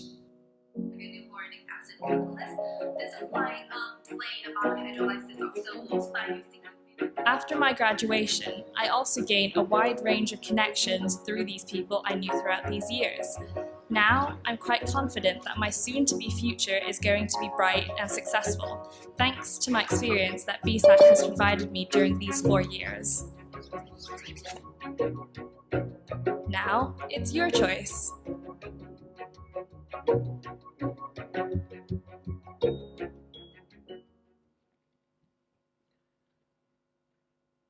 Okay, so BSAT stands for Bachelor of Science in Chemistry, or Applied Chemistry. So we are from the best ranked department of chemistry in Thailand. I hope that you now see what went through in her 4-year journey in BSAC. So I'll give you a little bit more details on our highlights. First, she mentioned that she had 3 majors to choose from in her 2nd year. I'll give you a glimpse of how they are different and who they are suitable for. The first one, I'm sure you won't find a program like this anywhere else in Thailand, the Industrial Chemistry and Management program. It is a perfect mix between chemistry and business. If you were to become an owner, director, or a manager of chemistry-related company, this is a program for you, as it gives you a good solid background in science and yet fills you up on how to manage and run a business.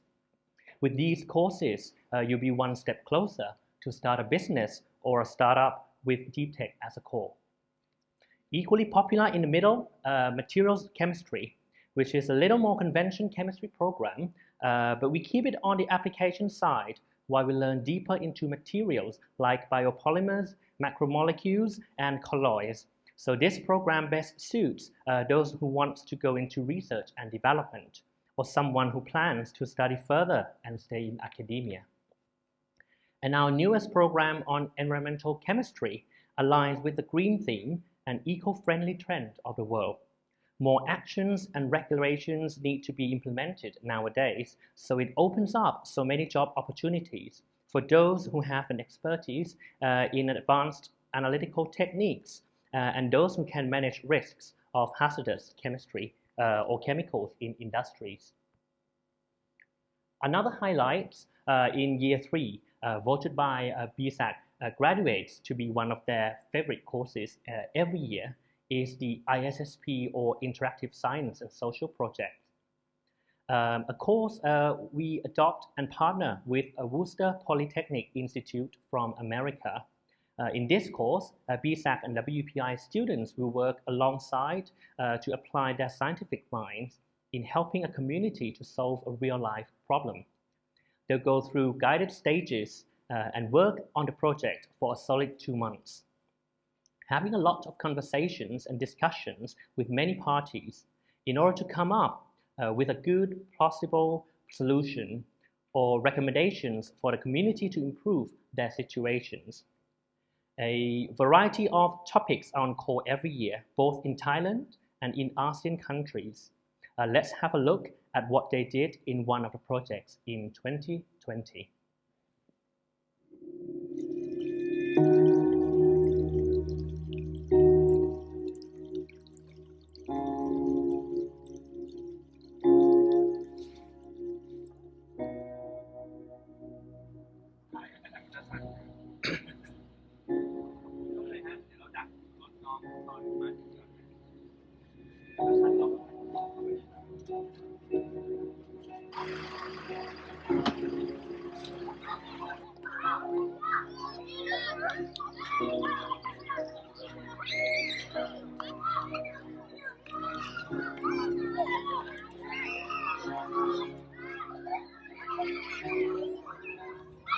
ปัจจุบันนี้นักเรียนมี120คนนะคะน้ำที่โรงเรียนใช้อยู่นะคะมาจากน้ำประปาภูเขาต้นน้ำบ้านผาจีไหลลงมาก็มาเก็บที่แท้งที่หน้าแล้งก็ไม่มีน้ำใช้ทางมูลนิธิเขาก็มาสำรวจน้ำเขาก็ไปตรวจแล้วปรากฏมันไม่ผ่านรู้สึกมีความไม่มั่นใจครับเวลาเราดื่มน้ำแล้วก็มีสีที่มันขุ่นๆอยู่นะครับเด็กๆก็ไม่ค่อยมีทางเลือกมากนักนะครับคือจำเป็นที่จะต้องดื่มน้ำณจุดนั้นนะครับ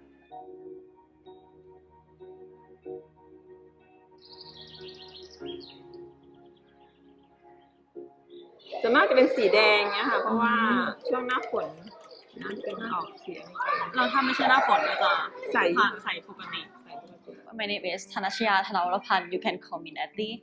ISSP stands for Interactive Science and Social Project, which is a required course for every student enrolled in the Bachelor of Science in Applied Chemistry, or we know as BSAC. In this course, BSAC students collaborate with students from Worcester Polytechnic Institute, or WPI. Together, we worked on selected projects that contribute to the well-being of the local community in Thailand. This project, our team focused on how to improve potable water quality for school bordering in Doi Tung. In that way, we can help with the knowledge of the filtration systems, the schools to have material that they can keep with them that overviews information about water quality, what types of tests should be done on the water to make sure it's safe to drink, what filtration systems are being used at the school, how they work. Once teachers have more knowledge of the systems, they can have more trust in how the systems are working to clean the water. They are drinking the water themselves, then the students will drink the water as well.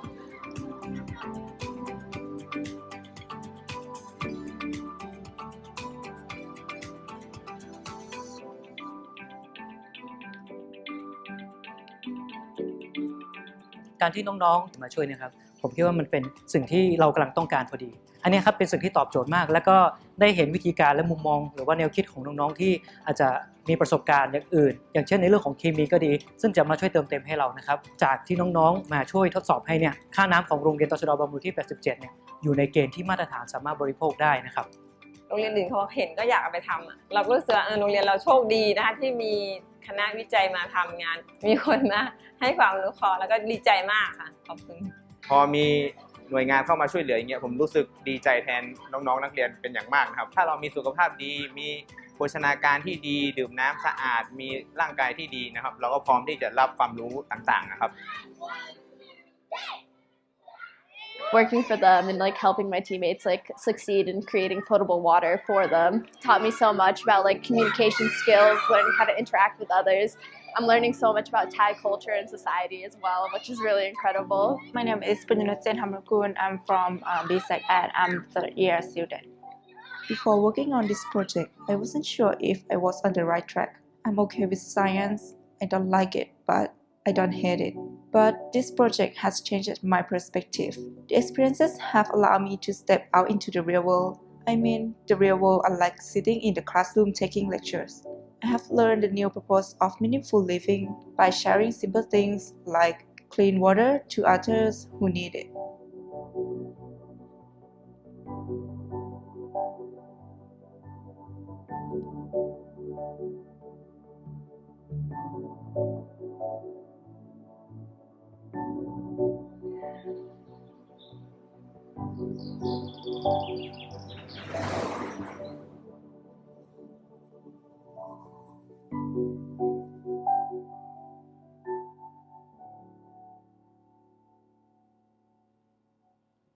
Okay, so that's one of our example of the projects. Of course, for these projects to be a success, we have to really thank our sponsors who support both in the projects and financially. Example of 2020 are shown here. Many companies, organizations, and NGOs, both in Thailand and overseas, that we have maintained a good partnership with. Our example in the clip may look to be a very scientific one for you, but actually some of the projects may base heavily on the business side or technology as well. So like an example shown in this slide. Okay, so another highlight for us is in the final year, students have to work on a chemistry project for one full semester. That means they have an opportunity to spend up to 6 months, including the summer, abroad in a laboratory or an institute that our professors have good research connection with all over the world, okay, including Japan, Europe, and America. Let's hear from one of the host professors for an ACP project.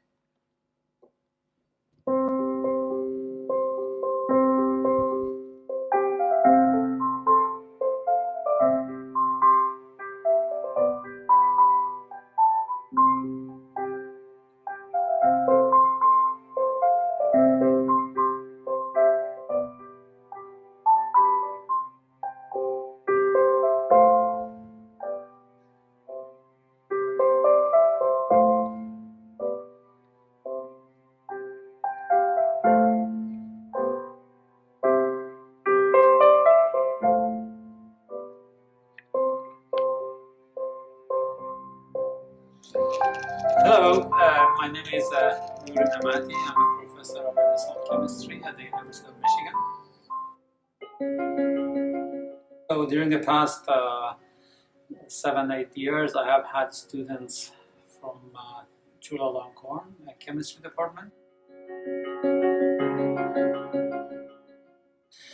And I have to say that I'm very happy and very excited to train these very bright students. And they usually work very hard and they are excellent in lab work. But most important, they learn a lot in different areas in the lab. They learn chemistry, they learn biology, they get to try different instruments. Like for example, my students are learning to run LCMS, NMR, and to do different biological assays in the lab.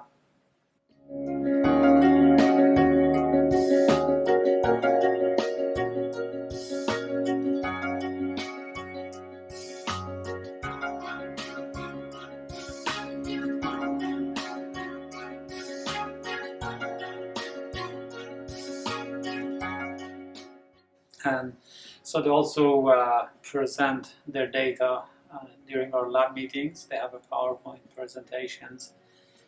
And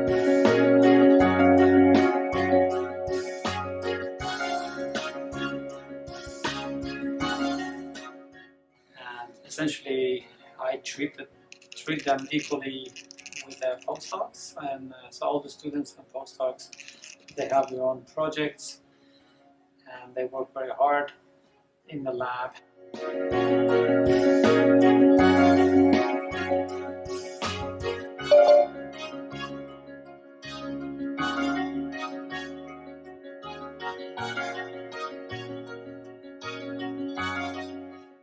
And outside the lab, there are lots of activities for the students.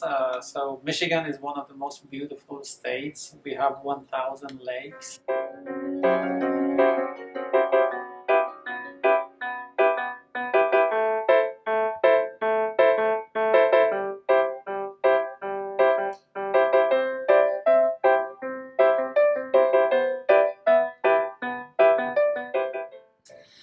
And it's very green here.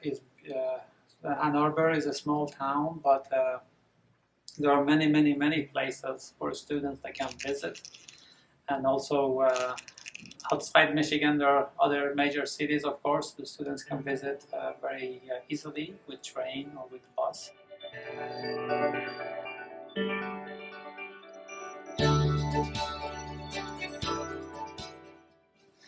And overall, is a fantastic cultural experience. They learn American culture, and not only that, but most of the students in the lab are from many different countries. So our students from Chulalongkorn, they get to meet them, talk with them, and they learn about all those international students we have.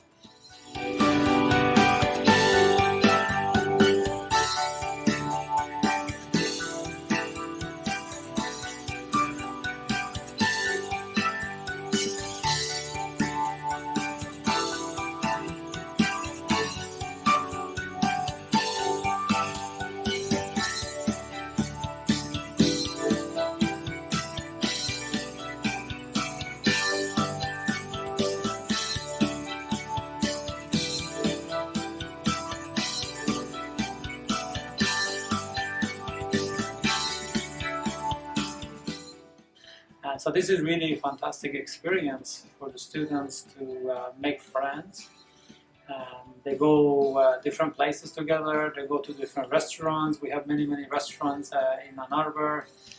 So it's really a fantastic cultural experience, and they also practice their English speaking and writing presentation.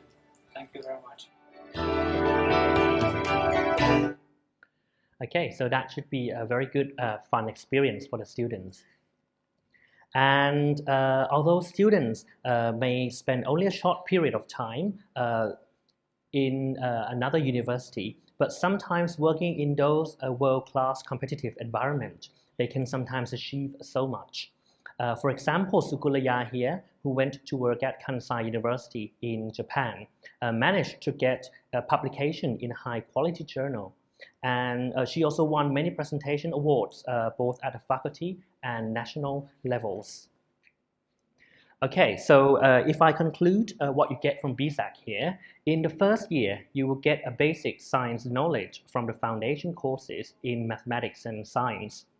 Then going deeper into core chemistry courses in the second year.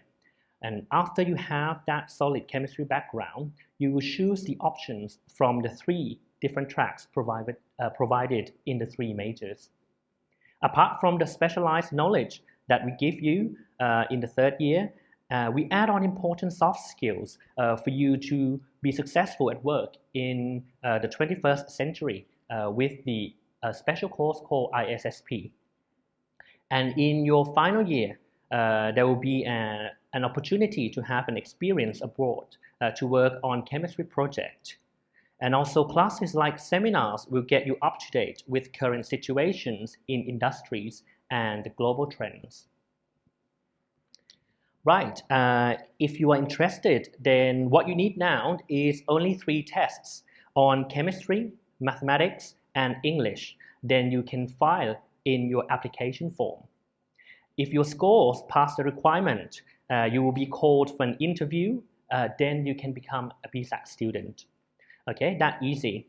And if you won't make it to the round 1 application period this Monday, don't worry. We'll open another round in March, but the exact dates will be announced later on. And I would like you to know that a few candidates with top scores will also be offered either a full or half scholarship. And this opportunity continues in higher years as well for best scorers in GPACs, okay, as the program offers more than 30 scholarships a year. Those who are excellent outside the academic world also have that chance, and these scholarships are open to both Thai students and foreigners. So here's the list of our accepted tests and requirements. More details can be found in our website, okay, down below, bsac.kmcu.org. And to keep you up to date, please like our Facebook page, and we will keep you posted of any important events. And if you have any issue that you want to discuss, feel free to call our office. However, during this COVID period, reaching us via mobile phone or messages on Facebook may be the best options. Okay, thank you very much for listening to me. And I have not much to say apart from please join us and become a part of our BSAC family. And you can see in the picture here, we have just had a reunion for the 15th anniversary in 2019. So our program has really been well established and our alumni are well connected. And okay, so now, I mean, actually there will be an interview, but with the COVID-19. So you've been listening to me so much for a while, and now I want you to hear direct experiences from our current students and alumni. As you can see, they work in so many different fields, okay? So BSAC really opens up to many doors for you in terms of career paths.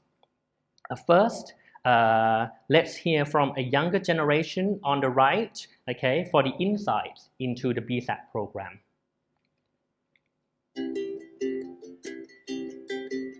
BSAC, we have a requirement including English, mathematics, and science score. In English, you can use CUTEF, TOEFL, IELTS, or SAT. In mathematics, you can use SAT math subject test or CUF. In science, you can use CUATS and SAT subject test in chemistry. The interview part was good. I think interviewers and all of your turn out to be your ajahns later on are actually very generous. They're very patient, and I think that was one of the topics that I think the student would still talk about now as an alumni, was that they would ask you what's your favorite topics in chemistry. I feel like if you are a person with entrepreneur mindset, or a person who wants to continue your family business, then the industrial chemistry major is the to-go major for you. Well, for me, I ended up graduated under material science degree. But during my first year, I wanted to take an industrial management course because my family has a business. I wanted to be an entrepreneur, and I know myself that in the future I wouldn't be like a hardcore research scientist. However, when I was about to finish my first year, I get to compare the course, and the material science one was actually more appealing in terms of like it allows you to differentiate yourself comparing to engineering students and other science students in the whole country as well. I think the course is actually that special. So yeah, that's why I think this would be a good background for me to know. And then maybe later on, if I really want to have a business, I still can do an MBA or other business add-ons in my master year. I feel like graduating from BSAC makes you a very unique applicant with a very niche skill set. We have a lot of careers path that is very broad and including like business fields, industrial field, or just like me, the scientist want to be the forensics officer, and also you can do your own startup in the future. What BSAC gives me a gift, I think a gift to find a job was that how the course designed to allow you during your university year to have the opportunities outside of the classroom to do things.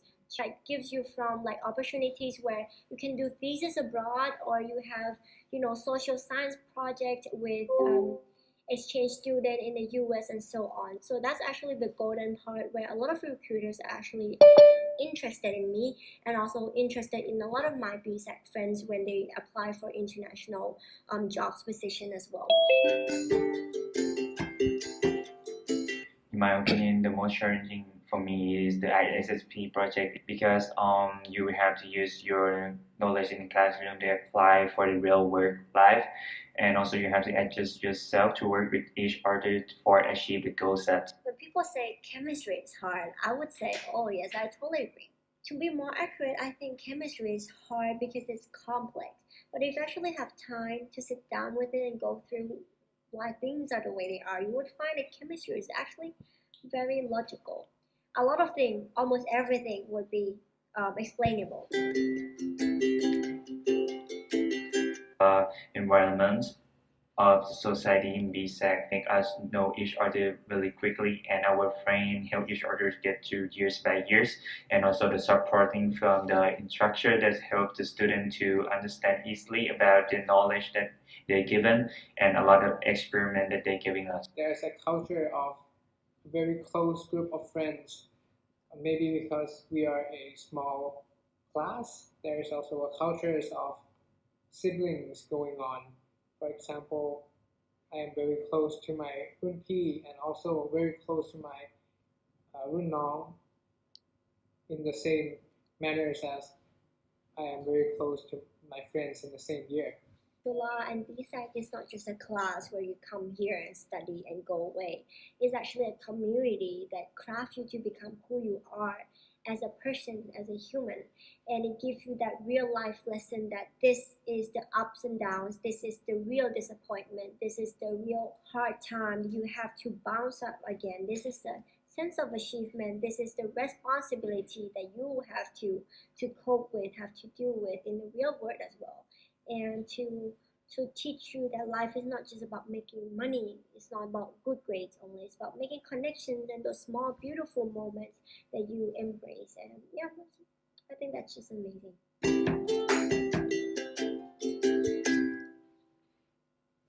Okay, so hopefully we demonstrate for you that our chemistry program is not just a pure chemistry, and that we apply to medicine, biology, and even have a business side on it.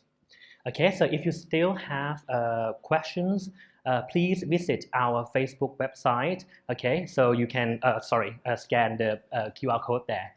And in that Facebook, we have provided infographics on the different aspects of the program, and you can ask questions, and we will try to answer our best, okay, on what you have in mind.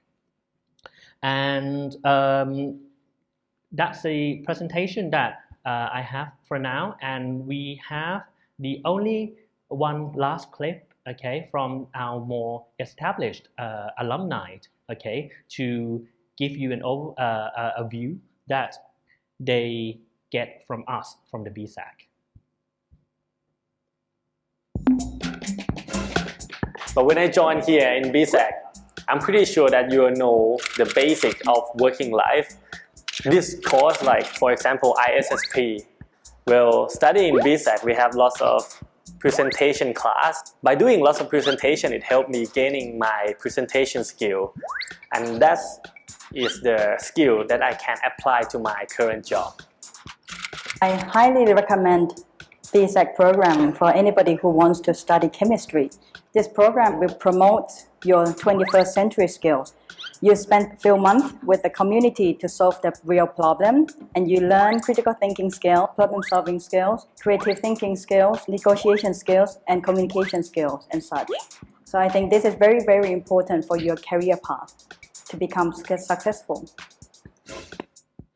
That not just chemistry, it's a combination of chemistry and business things. The uniqueness of BSAT, if we understand the market needs, if we know the business world, so we're gonna know what the technology the world needs. So I think it's a good combination.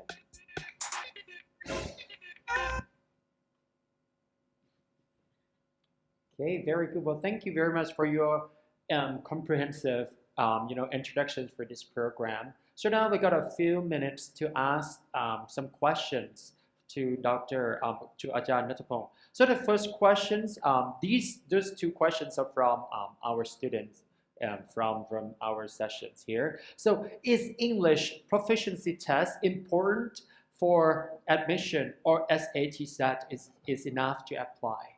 The English proficiency test is one of the scores that we required. However, I think SAT English is one of the tests that we accept. Okay, so if you have SAT English, that will be okay. Okay, very good.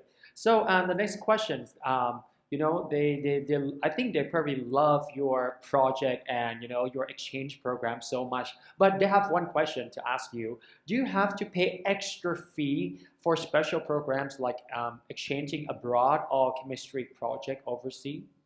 Actually, for the ISSP, that actually well covered by the projects and our program. But for the applied chemistry project, we have a partial support, but then you have to support yourself on the traveling fee and also the living expenses as well. Okay, so we only have a partial support for that, but the only requirement for those applied chemistry is that you maintain a good grade. Wonderful. Well, thank you very much. And any final words or final thoughts about your program? So why are we going to apply for this program? So please. Yeah, for everything that I said for. So Yes. we were not just chemistry, but we mix up all the different branches, and we're trying to get you not only the knowledge, but also the soft skills important for you in the 21st century. Okay, well, thank you very much, Dr. Nattapong Paibumarashad, our lecturer from the BSAT program for Faculty of Science. Thank you very much. Thank you very much. Thank you very much. That was a really great presentation for the BSAT program. And what I love the most is this project. It is very inspiring. You know what? How do you know that the chemistry, you're not going to do just something in the lab, but you bring the lab to the reality and try to help other people. That's what matters for this BSAC program. So everyone, if you're really interested in this, or if you happen to want to change your mind and interested in this program, make sure you check it out, BSAC website, and find out more about this information. If you could be the next BSAC alumni. Okay, all right. So now let's move on to the next one. Now we're talking about the Faculty of Science. And this program is biotechnology, or we call it BB Tech. Here with us with the video presentation, we have Associate Professor Dr. Narapon Somburna here with us to share and to introduce you with this BB Tech program. Let's have a look. Biotechnology is technology that utilizes biological systems, living organisms, or part of this to develop or create different products and services. Our daily life are surrounded and accomplished by biotechnologies. For instances, with ongoing severe COVID-19 disease outbreak, and unfortunately, over 90 million cases and 1.94 million deaths today. Biotechnology scientists had developed COVID-19 virus detection as well as the COVID-19 preventive vaccines. Why biotechnologies? Because breakthroughs in biologies are leading to biotechnology of novel biotechnologies. From Mendel discovering law of inheritance had led biotechnology scientists to hybrid plants to prefer traits such as color and taste. A deeper example is from the discovery of life code by Watson and Crick, had led biotechnology scientists to modify tons of proteins and lives through genetic engineering methods. So, albeit the past to today to our future stand the golden age of biotechnologies. And this is my pleasure, Associate Professor Dr. Naraporn Sombunna, as Secretary of the program, to introduce you to our Bachelor of Science in Biotechnology International Program at Faculty of Science, Chulalongkorn University. Where were we founded? Our Biotechnology International Program, or BBTech, is founded from all distinguished biotechnology-related science departments at Chulalongkorn University. These include biochemistry, biology, botany, environmental science, food technology, marine science, and microbiology. Therefore, students in our program can choose to take classes and have research, internship, or company experiences in various fields, from animal, biotechnology, bioinformatics, biotechnology management, environmental biotechnology, food biotechnology, microbial, marine, and plant biotechnologies. Let's get a brief tour to each of our fields of expertise. For the field of animal biotechnologies, molecular and cell biologies of various animals from protozoa to insect, mite, bird, invertebrate, mammal to primate and human are in scope of study, including their ecosystem. The animal biotechnologies also host an animal museum and, in part, has research sites in Nan and Saraburi provinces. These two research sites are part of our Chulalongkorn University and shared by some other departments for researchers as well. Bioinformatics themes include high-throughput data such as transcriptomics and proteomics of chimp innate immunities, right genomics, three-dimensional structure of disease-related proteins, molecular modeling for therapeutic design, development of novel algorithms based on mathematical techniques to find genes or potential drug targets, and genome-wide association studies or GWAS and simulation to evaluate significance of association.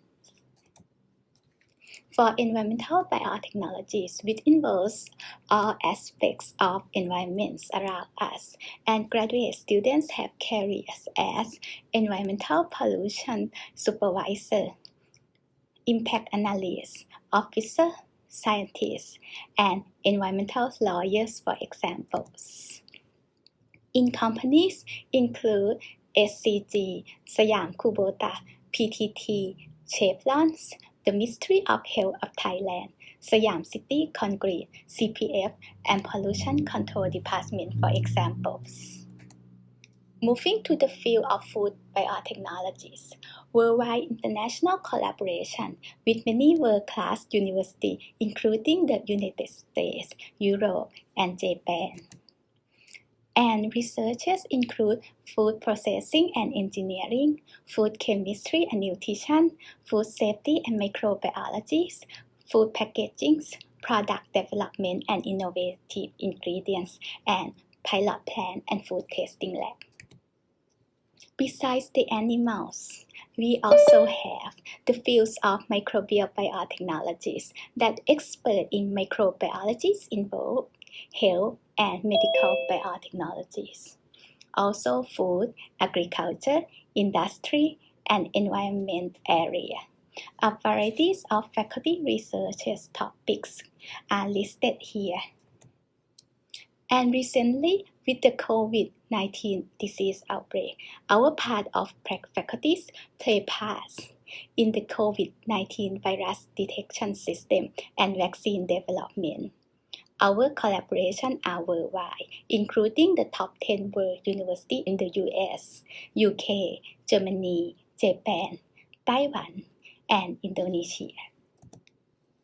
Another last one, the field of plant biotechnology. Research area include development of new plant traits and varieties using plant tissue culture, genetic engineering, and CRISPR technology to increase plant propagation, longevity, and stress resistance, and modify agricultural waste to valuable industrial products such as ethanol, biopolymer, prebiotics, and antibiotics.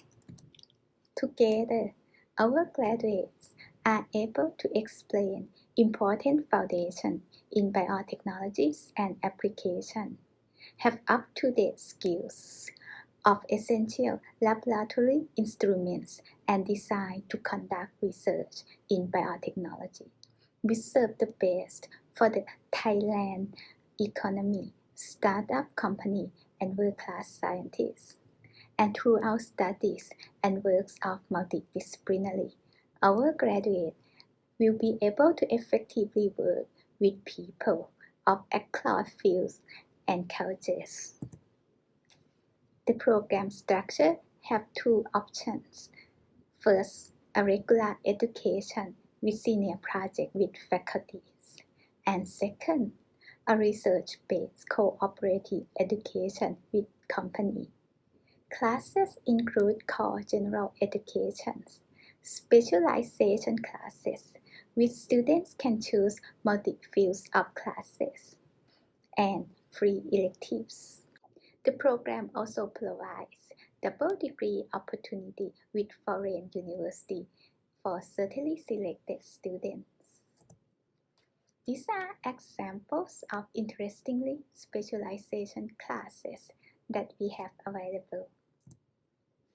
An application is easy. Student just has a minimum average GPA of 2.75, one course or proficiency test in science subjects, and one exam score for English and one exam score in math. Please find details on how to apply at the website bbtech.sc.jula.ac.th or email bbtechjula@gmail.com or telephone us. Thank you very much. Thank you very much, Associate Professor Dr. Narapon Sombuna, for your information about BB Tech program. So if you're interested in, biotechnology, either from food, animals, or plants, this is the best one for you. All right. So, since this one, we have a very short introduction for the program. So, let's talk about the CU Life a little bit. So, a lot of our international students ask, where do I stay? How do I live? I have some suggestions. Here at Chulalongkorn University, we offer the dormitory for both, our domestic the students and also international students. But for the international student, I would recommend the CUI house because that place is really nice. So you have in a very modern place that is right in the heart of Chulalongkorn University. You can get around this area, especially the Bangkok downtown, in a very easy way. For some of you might ask, what if you want to live around the area? Where should I look for? So let me give you some tips for this. Okay, For these, apart from the on-campus accommodation, where are the recommendations for off-campus? So, given that July is a city-centered campus, the university can be easily accessed by many choices of public transportations. This is the perk that can expand students' accommodation choices. We would normally recommend students to choose their accommodation in the Chulalongkorn Wind City, for example, Ratchathewi, Pratumwan, Silom, Nanglinji area. And you know, these names may sound a little bit confusing now, but we suggest that you probably might have contact your program coordinator to ask for a specific name in writing so you can search it. Okay. So next, another question: what are the recommendations for off-campus accommodation for students with budgets?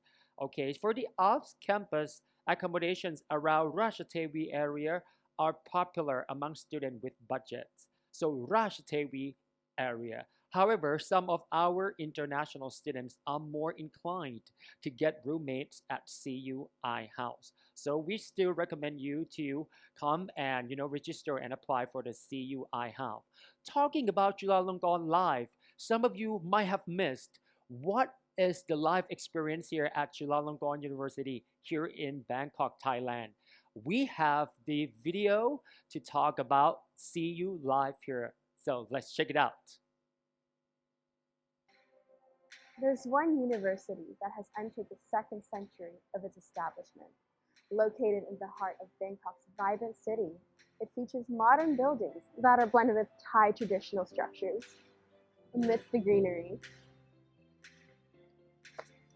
there's one university that was awarded the first in Thailand for its pursuit of sustainability in life on land, and it was also ranked the 45th worldwide. There's one and only university in Thailand that was ranked the world's top 100 for its academic reputation. And this is the first institution for higher education in Thailand, Chulalongkorn University.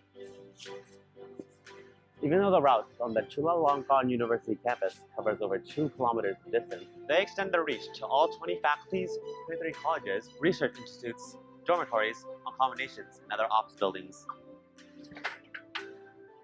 Its students, lecturers, and staff can go around the campus by eco-friendly vehicles such as CU Bike, CU Shuttle Bus, Toyota Hamu, and MoveMe. The CU Shuttle Bus also provides service for general public. Oh, do you know what's good about it? It's free of charge. If you're hungry while wandering around, don't worry. There are many canteens where you can order various kinds of food at affordable prices for students and the general public. There is a Chula Zero Waste project that encourages students and staff to reduce food waste and use reusable containers. Chulalongkorn University is also surrounded by malls, cafes, restaurants, convenience stores, and co-working spaces.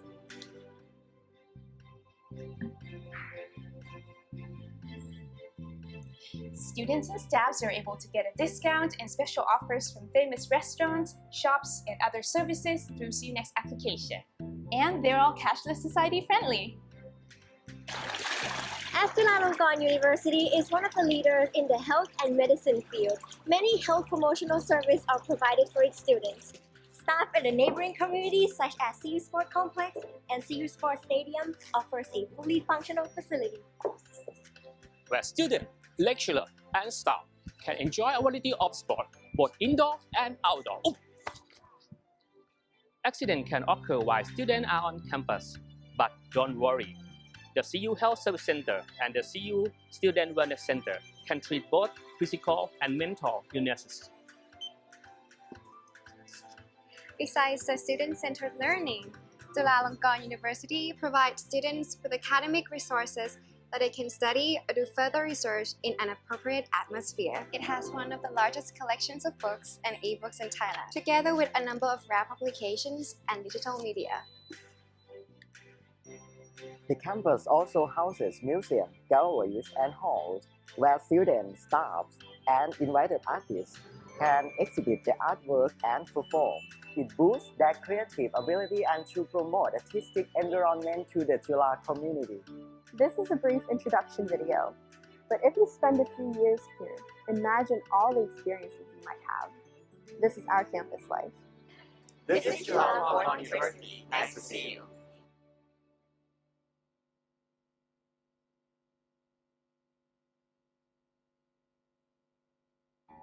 Studying and conducting research at Chulalongkorn University will be much easier after you watch this video. I am Pakini Siriwarawit, and now I will introduce you academic support on the Chula campus. The first place is the CU Academic Resource Center, or commonly known as CU Central Library, which features one of the largest collections of books, publications, and multimedia in Thailand. It has over millions of books, 339,000 e-books, 42,000 e-theses, 16,000 e-journals, 4,000 journals, 200 databases, and a number of rare publications. The library also houses creative studio for everyone to create, share, explore, and apply their knowledge and ideas. Besides the 4 branches of CU Central Library, each faculty also has their own library where students and staff members can have an easy access to knowledge resource. And now we are here at the Political Science Library. Not only are there books and enormous media value, but the reading space here is lively and learning supportive.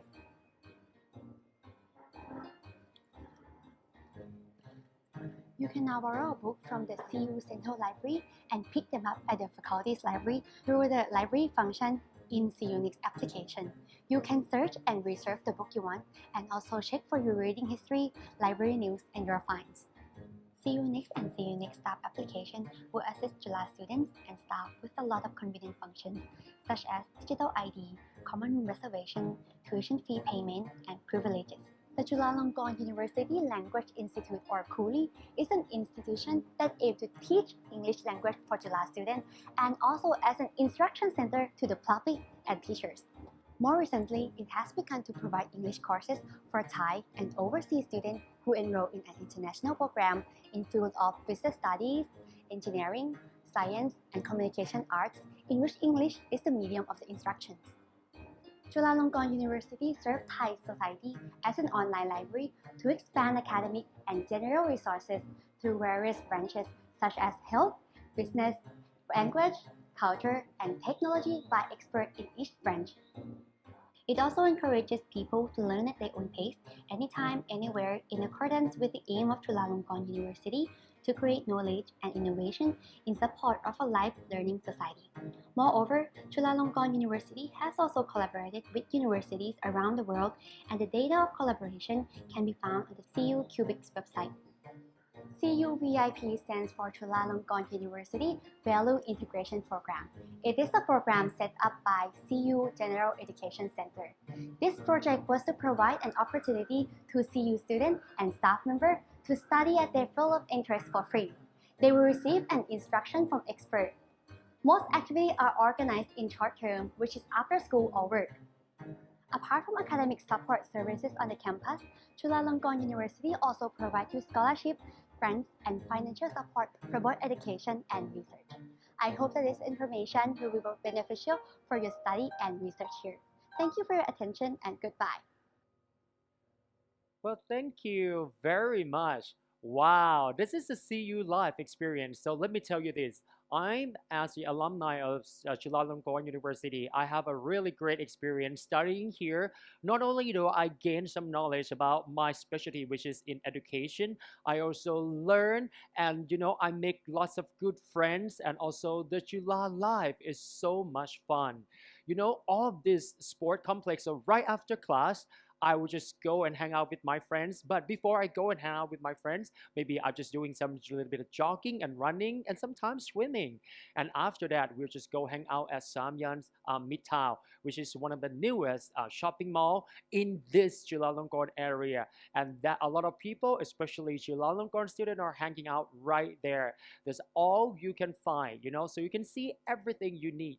And then after that, oh my God, talking about the good restaurants, here in downtown Bangkok, we have great, one of the best restaurant for you. So you have so many choices, and it's not only some spicy food, especially for international student who's like, oh my god, I cannot handle the spicy food. We have all kind. We have international cuisines here, not only just the Thai cuisine. So you will enjoy a variety of foods there. And our Thai people are very nice and very generous. So if you ever get lost or anything, our Thai people will just more than happy to help you out. So please don't hesitate to consider Chulalongkorn University for your choice of your undergrad program and this life. So talking about one life in Chulalongkorn, what is it like in one day? So I have a short video presentation about what is it like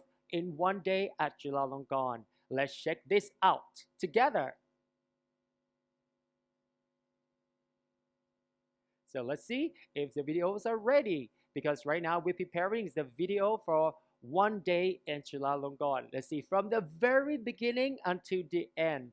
So now you might see, okay, you have to get up so early. What do we do to get around into the class? Oh, you have to plan a little bit early, because before COVID, you know that we have a little bit of the traffic here. But if you plan ahead of time, that would be great. All right, now the video is ready for you. Let's have a look at one day in Chula.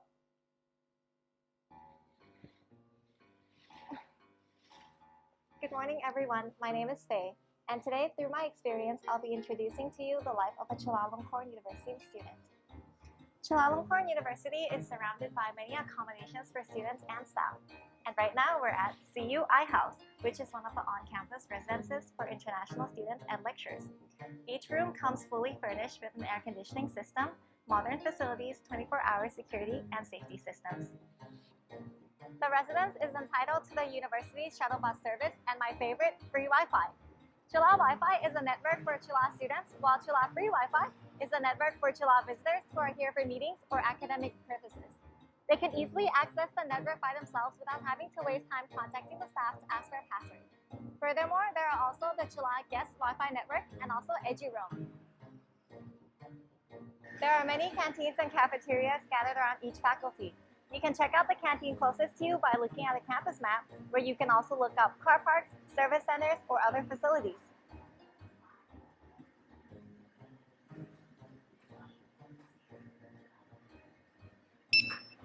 However, you can go for restaurants in the various shopping centers nearby depending on your convenience. And now, we're at the newest multi-purpose shopping mall in the vicinity of the campus, Samyan Midtown. This shopping mall is presented as a 24-hour zone to serve the lifestyle and needs of university students with a co-working space, coffee shops, restaurants, and stores. This place is located in a prime location because you can go straight to the Samyan MRT station and get access to private and public transportation services. Besides the MRT, there are also the BTS and the public bus service near campus. There are many clubs and communities at Chula that you can join in. These clubs are organized at the department, faculty, and university levels.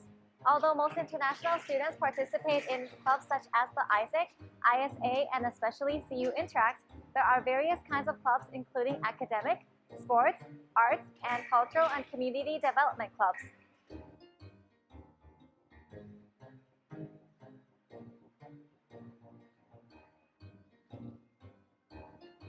And here's the CU Book Center, a bookstore and a center for academic progress, knowledge, and entertainment. Visit the CU Book Center and be ready to explore books in Thai and English, CDs, and plenty of publications. Also on sale for all ages are office equipment, stationery, and also learning materials that are suitable for learning both inside and outside the classroom. Over the years since its first launch, the CU Book Center has opened 10 branches across the nation and also offers online services.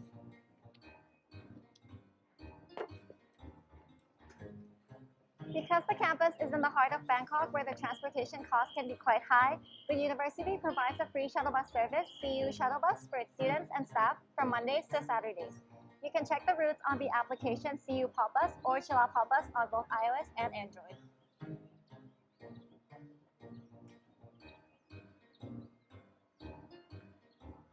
Oh, the bus is coming. I have to go now. See you soon.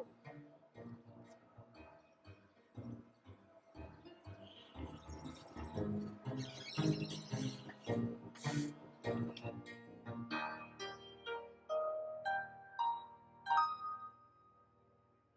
is wonderful. Thank you so much. Okay.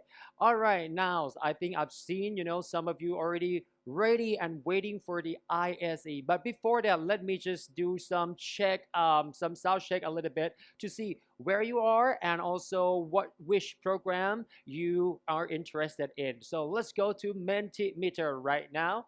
So now, once again, go to menti.com and then use the code 4961906. And now just type your programs that you're interested in.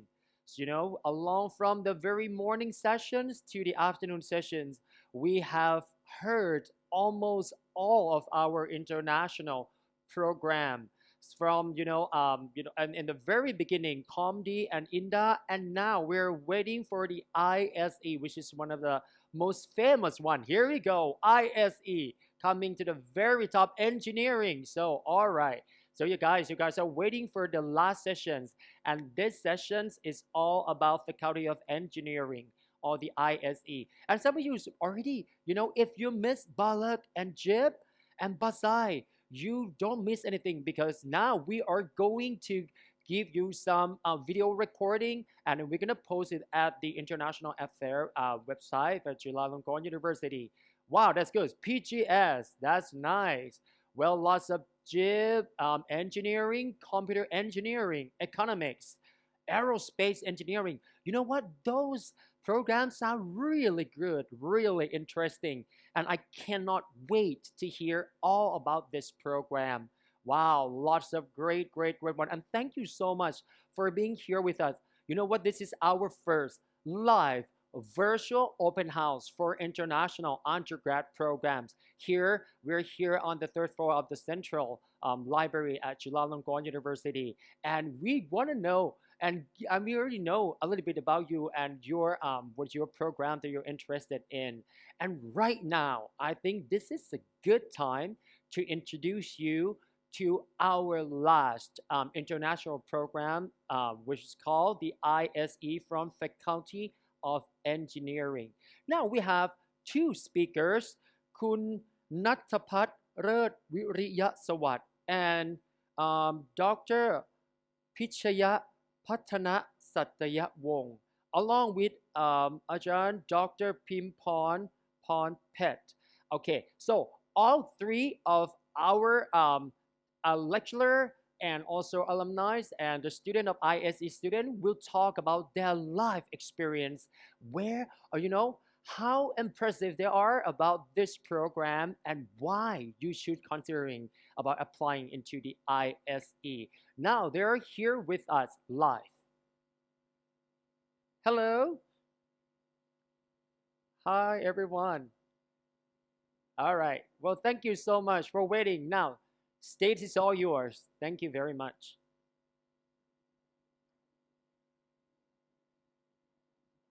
Hello. Hi. Hi, yeah, we're here. Okay, very good. Now we can hear you. Perfect. Yes, Okay. yes. So go ahead now. Thank you. Should I start? Okay, so Yes, I'm please. Pichaya Patana Stewon. I am currently a lecturer at Vidya Siri Meti Institute of Science and Technology, and also leading a research group, electronic devices and materials innovation here. And I was the first generation of ISE students, actually. So I joined ISE with, I'm already ancient compared to the young generations now, I suppose. So that was in 2004 or 5. That was when I joined ISE. And I think the ISE was among the first schools at Jula that opened the international programs for the undergraduate levels, right? So talking about nano, I specifically I joined the nano engineering program for ISE. So for this program specifically, I would say anyone looking for creating innovations based on materials should definitely join this program. So the best thing I think about this program is that it's the pioneering mindset. Basically, nanotechnology stands at the forefront of research and innovation in materials.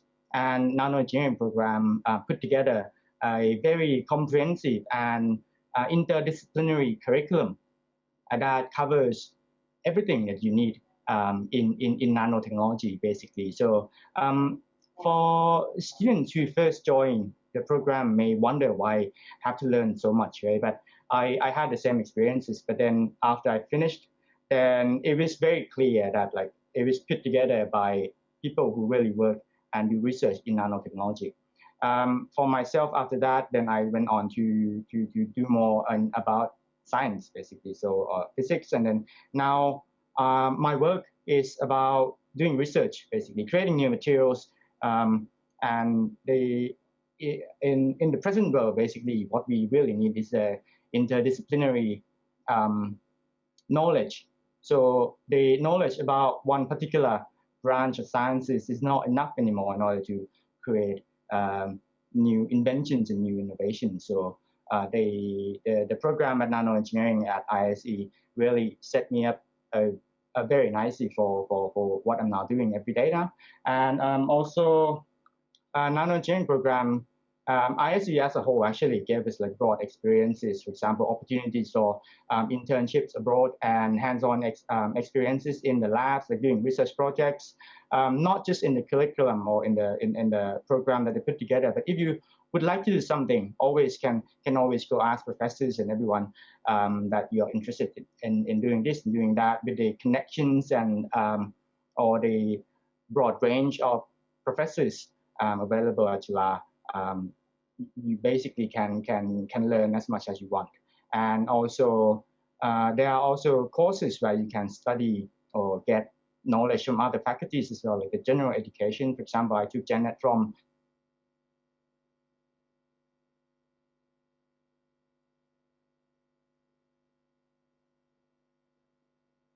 All right. So we might experience past some experience technical about issue. nanoengineering. Perhaps Kun Nathapat can also share his side as well. Yes. Okay. Thank you, Kushia. Okay, so let me introduce myself first. Okay, I'm Nathapat Lerviliasawat. I'm actually graduated about 4 years ago. So a bit old, but not still not that old. I actually graduated from specifically in admin or automotive design and manufacturing from ISE. The first thing that actually draw me into applying to admin in the first place is actually because of I think it's just a suitable curriculum for people who actually enjoy mechanics and physics, and for people who doesn't actually like something like chemistry, which at that time I don't really like chemistry, to be honest. But for people who actually want to explore more on mechanics and especially in automotive design as well. You know, automotive design to me is like one of the biggest industry in global right now, in the world right now, and it's in the point that where the industry itself is transforming because you know we are now in a time where we're gonna change from the normal gasoline vehicle into the electric vehicle, which is something of a revolutionized era at this time for these industries, which actually the at ISE at the curriculums will actually provide and prepare you for all the things to come in these automotive industries. We also have during my time at the HUL, I actually it's actually been have an opportunity to join the Formula Student program that's actually have a specialize in designing the electric racing cars. So for those people who actually wanted to take up challenge in, you know, not just studying theoretical, but want to do something practical and want to design something for that actually can be used.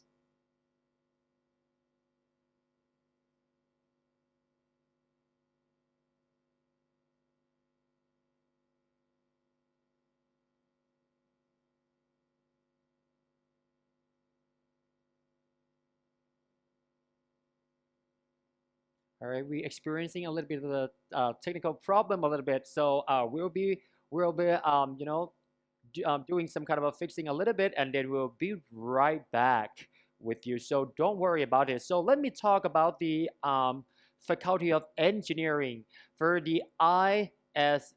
So there are 4 programs offering there. The first one is Aerospace Engineering, or Aero. Number 2 is Automotive Design and Manufacturing Engineering.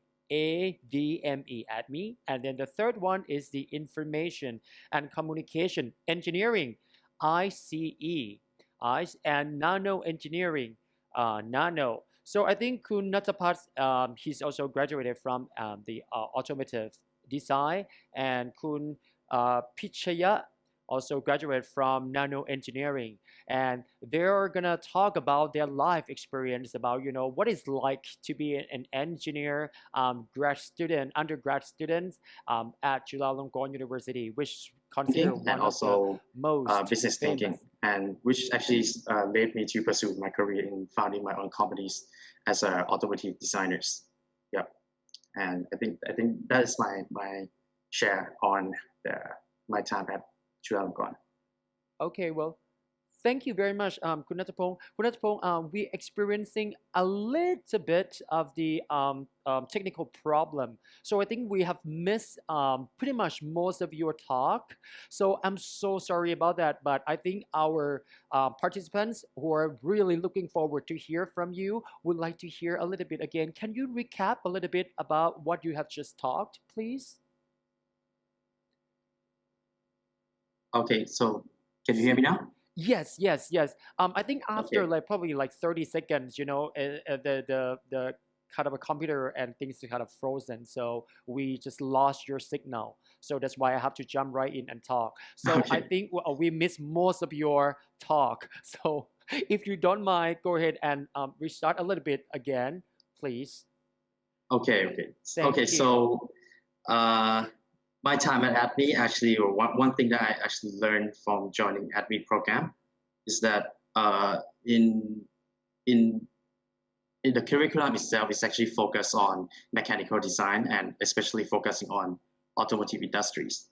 But in this curriculum, I think that what I learned is that it's not just about engineering side of the industry itself. The ADME program actually showed me the business side of the industry as well. That is something that you can get from this curriculum. The other thing that actually have is kind of like my time at Chulalongkorn that I really enjoy is that I have a chance to join the Formula Student Program, which actually founded by ISE as an electric car racing program that you can actually build your own racing car and compete in Formula Students. So in this point, you can actually explore not just in classroom but in practicality as well. So if for those guys who actually enjoy building stuff and actually enjoy in automotive, like a car enthusiast like me, can actually enjoy this program very much. And the other thing that I think make ADME program is such a great program for me is that because I myself actually enjoy automotive industry, I like cars, so it's actually prepped me up for what I really want to do in my life, which is right now I'm a designer and actually found my own companies in designing the automotive business. Yes, and yeah, that is all my sharing. Wow. Thank you very much. Oh, excellent. That is very inspiring. Thank you so much. And Dr. Pichaya, would you like to add on something on the nano program? Okay, so I think perhaps maybe as a ISC as a whole, like Natapat also mentioned as well, I think maybe the ethos, the central ethos for the whole ISC is perhaps to me it's like the pioneering mindset. Basically. We can see from my juniors and my friends after they graduate from ISC, many of them have gone on to become like pioneers in their fields of work, like founding their own companies, for example, working in many startups or doing research, like really innovative research or joining some industries that are very new in Thailand, for example.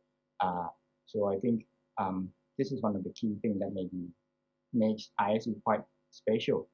Other things, the skills, so apart from knowledge that we learn from the courses, the skills that are also the key elements of engineering study is basically problem solving and critical thinking, two of which are very relevant nowadays in the for your career after you graduate from your university. So overall, it was a very great experience to study at ISE July. So it was a real pleasure to be there. And other parts, maybe less academic than maybe activities. Okay, great. So, for example, actually many faculties, I guess, the Thai programs are also well known to have many student activities. So some people may wonder, like, what about international programs? So there are also a lot of activities to join as well. Like back in my days, I don't know if it's still going on, we had the July Inter Games. So every year we would have the sports games basically among all the international programs at July. Yes. And that's when you can meet other people and also enjoy kind of sports games together and other activities throughout the year. As well as you could also choose to join any activities of the Thai programs as well. So you're not like, it's not like you join the inter programs and you cannot join the Thai activities. So this is all up to you. So you can enjoy the full benefits of being July students. I see. Very good. Well, thank you very much. And what about international environment? Like, are there any more? How many international students from other countries join your program? Can you share a little bit with us? During my time at Chulalongkorn, I think I have a couple of foreign friends who actually interns from other countries. Nice. Yeah, and it's actually a very very good experience. Where we can actually study multiculturals, share with them on some interests. Most of them who come to Chulalongkorn actually want to explore Thai cultures, and it's actually a very enjoyable experience when you have to actually walk them around the campus and show them around the cities. It's actually I actually keep in touch with some of the foreign students, and it's actually broaden my connections to other countries as well. So to be honest, the word international, actually you have to go international not just by your language but also your connection as well, which I think ISE can provide. Yes, great, awesome answer. And what about Dr. Pichaya? For me, like it was a little bit not so well known yet. So, but we had international faculty members, and our international culture exposure was when we got the chances to go to do internship abroad during our third year summer internship programs. And the international faculty members were very very open-minded, and it was very enjoyable to work and then to talk to them, as well as to exchange and differences in the cultures. So get to learn the different cultures, and then also like explore new ways of thinking as well as new ways of working. So, like I said, that also broadened our experiences and horizons. So international environment. I guess even nowadays, you have been much more internationalized. So right. So very good. So you mentioned about the internship. So let's talk about the internship opportunity through this program, please.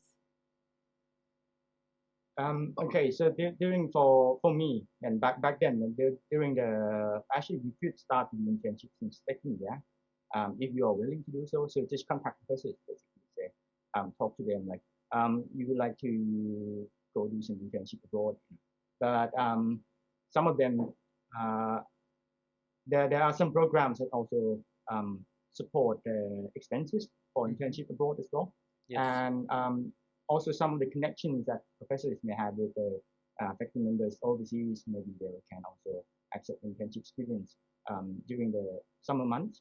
And for me myself, specifically, I joined a program called ISA program during my third year summer.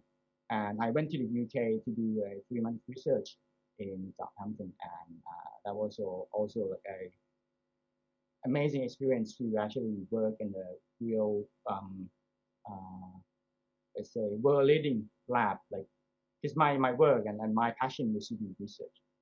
So that was when I experienced like the real working environment in a real research lab as a full-time research assistant. And also many of my friends also joined ISA, as well as through connections of professors, many other places like in Norway, Taiwan, Wow. and many European countries, and also USA. Great. Thank you.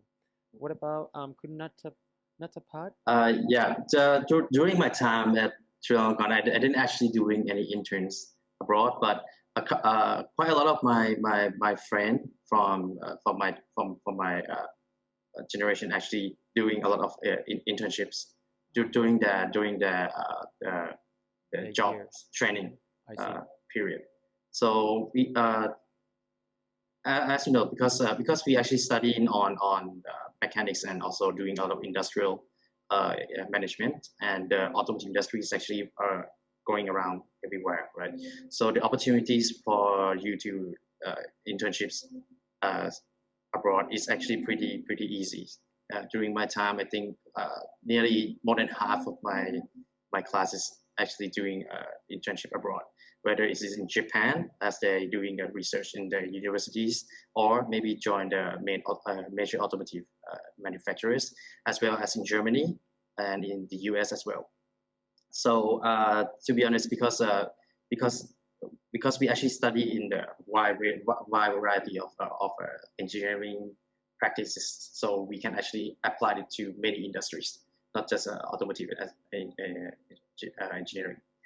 I can actually say more that in ISE in general, whether it is ADME or ICEs or the nanotechnologies or the aerospace, there are a lot of internships out there that they can join, definitely. Very good. Well, thank you very much. So my next question is about what is your best moment, studying there here at Chulalongkorn University, something that you remember for the rest of your life. It's like, okay, I make the right decision to be here. Can you recall any of that? Is it a hard question?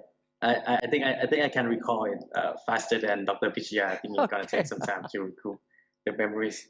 Please share with us, but please. my most memorable, I think I have to split it into two. During my 4 years, I actually have 4 different memorable time. Wow, great. The first one actually being, as you are a freshie and newcomers in the first year, you actually explore many new things.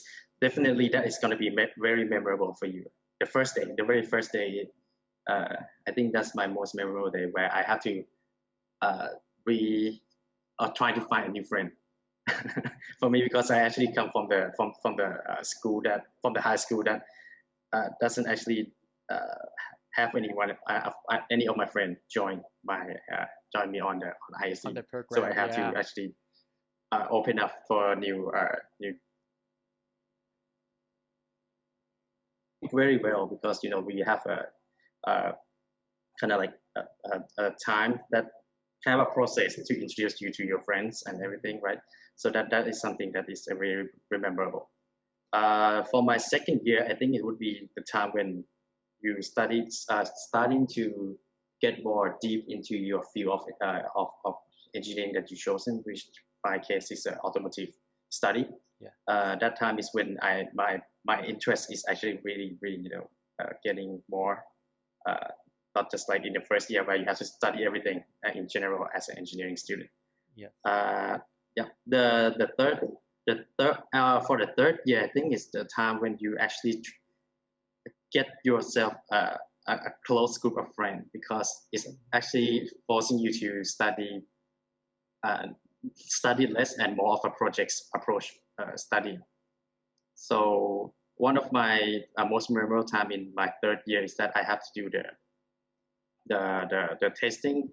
I have to visit a testing lab in its library, which is actually one of Chulalongkorn laboratory, and I have to stay there until like nearly 2 a.m. Wow. to do the test. Yes, Wow. but it was a very memorable time because you actually get to hang out with your friend and actually do the work, and yeah, a lot of fun if you actually enjoy Right. the curriculum, which is on your third year you should be. And on my fourth year is where my real work that I think I'm really proud of is when I joined the Formula Electric Student Club for the for my admin program. Yeah, so I actually built one of the first electric student race car, and actually participated in Japan called student Formula Challenge. Yeah, and yeah, that's what's all my 4 years at Chulalongkorn. Well, thank you very much, Kun Natapat, for sharing with us. What about Dr. Pichaya? Right. Okay.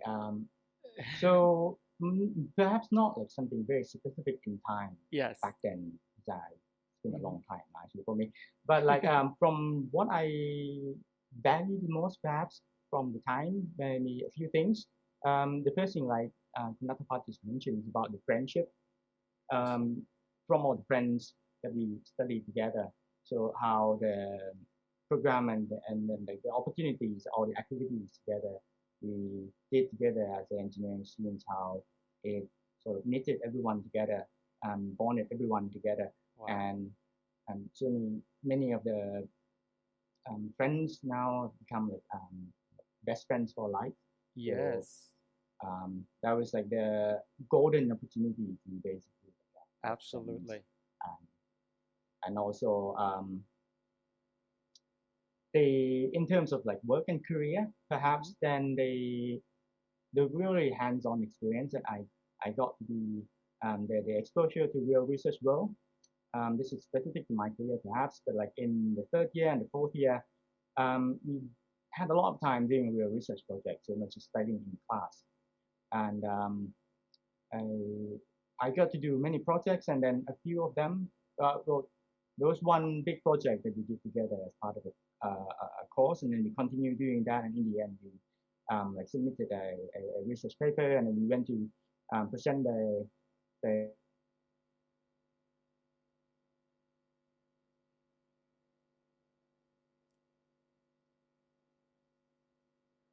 Right.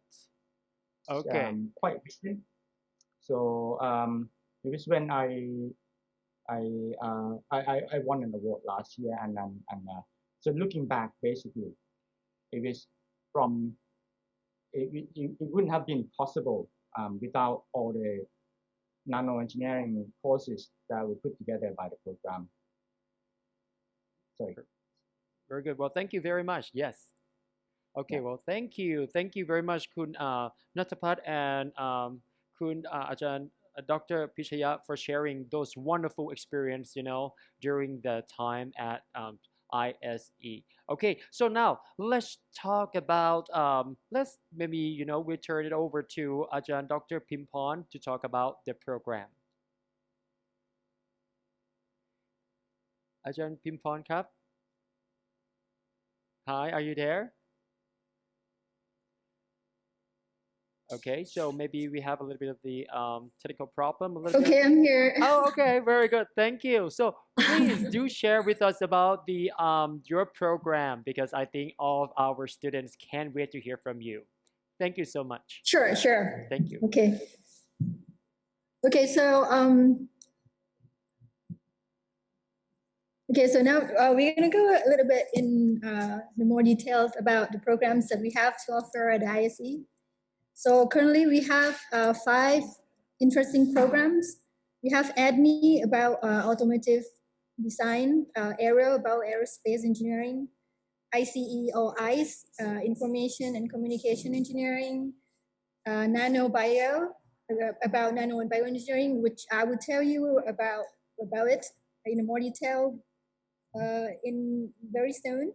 And our new program, robotics and AI or artificial intelligence engineering. This is our new program, and we just opened it for 3 years.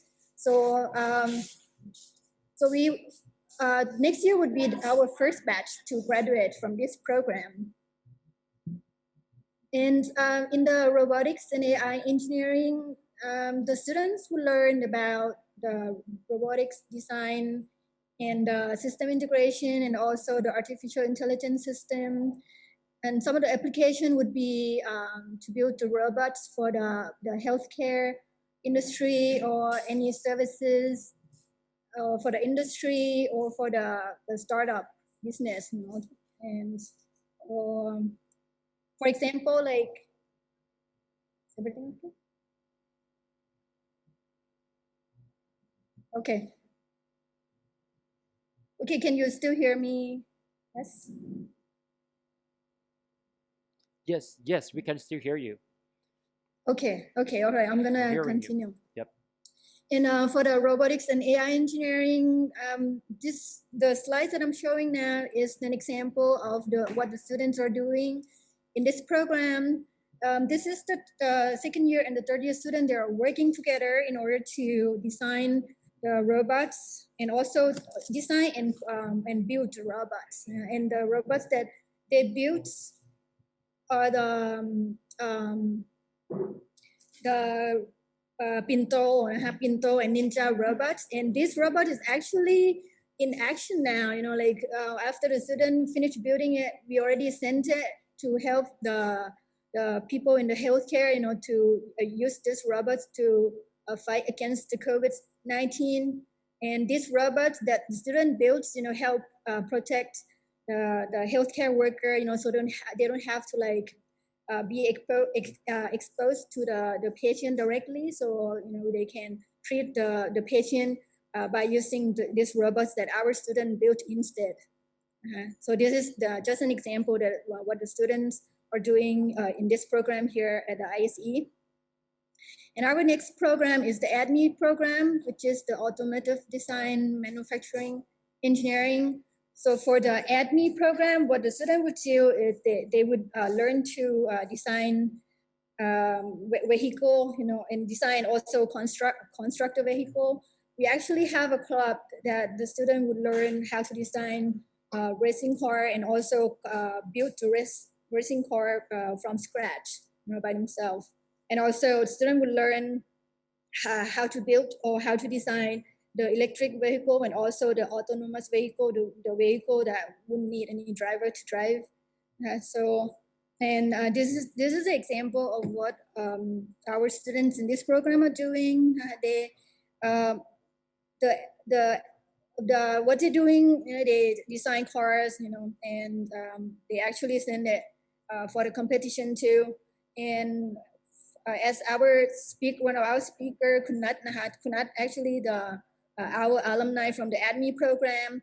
And Kunat, in this picture, in the bottom right, Kunat is also in this picture, and he's working with our current students. So Kunat graduated from this program, and he also joined the student club, the Formula Club, while he is still at ISE.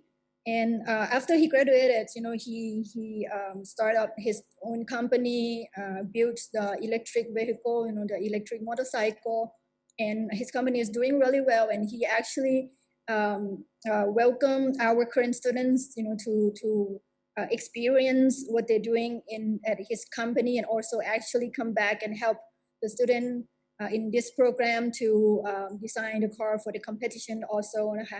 So this is the example that what the student would be doing in this program, and also a brief example of what they can do after they graduate from this program. And For the past statistics, the students that graduated from the ADME program, I haven't mentioned this for the robotics and AI engineering because we haven't had any graduate student from that program yet because it's really new. We only have the third year student in this program. But for the past statistics for the ADME program, 30% of the students who graduated from this program will continue into the grad school, and most of them are like really leading university in the world. And 30% of the students graduated from this program would go into the work field and join like Mitsubishi, Siemens, and all other big company in the automotive design, whether it's car or whether it's the plane flying in the air, they can actually join and contribute something to the industry. And the next program is the nano and bio. So for the student in the nano and bioengineering, they would learn about how to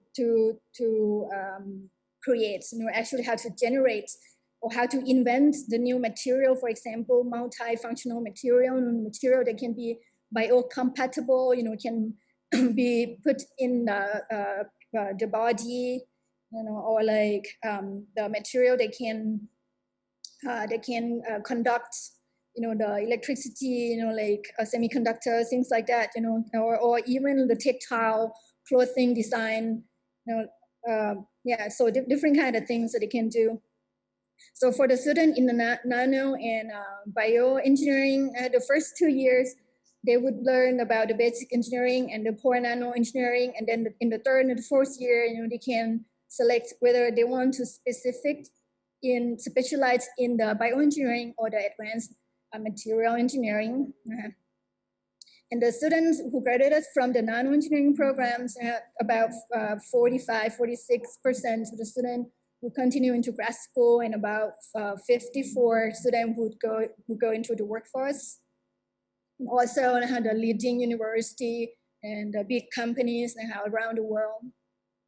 And for our next program, the aerospace engineering, for the student in the aerospace engineering, they will learn how to design the aircraft, or how to optimize the design, also the function of the aircraft, and also to make the aviation industry safe. So they would learn how to do that, and also how to build the autonomous aircraft, the aircraft that doesn't need any pilots and can still fly safely. And for the aero engineering at ISC, we actually have the highest ranking, the world ranking in the country. And also the student who graduated from this program, about 23, will continue into the grad school, leading grad school around the world, and about 77 would join into the workforce. And next, I would give you a little bit more example about what students in the nano and bioengineering and aerospace engineering would be doing while they're still at ISE. The picture you are seeing here are the activities that our aerospace engineering students, had attended.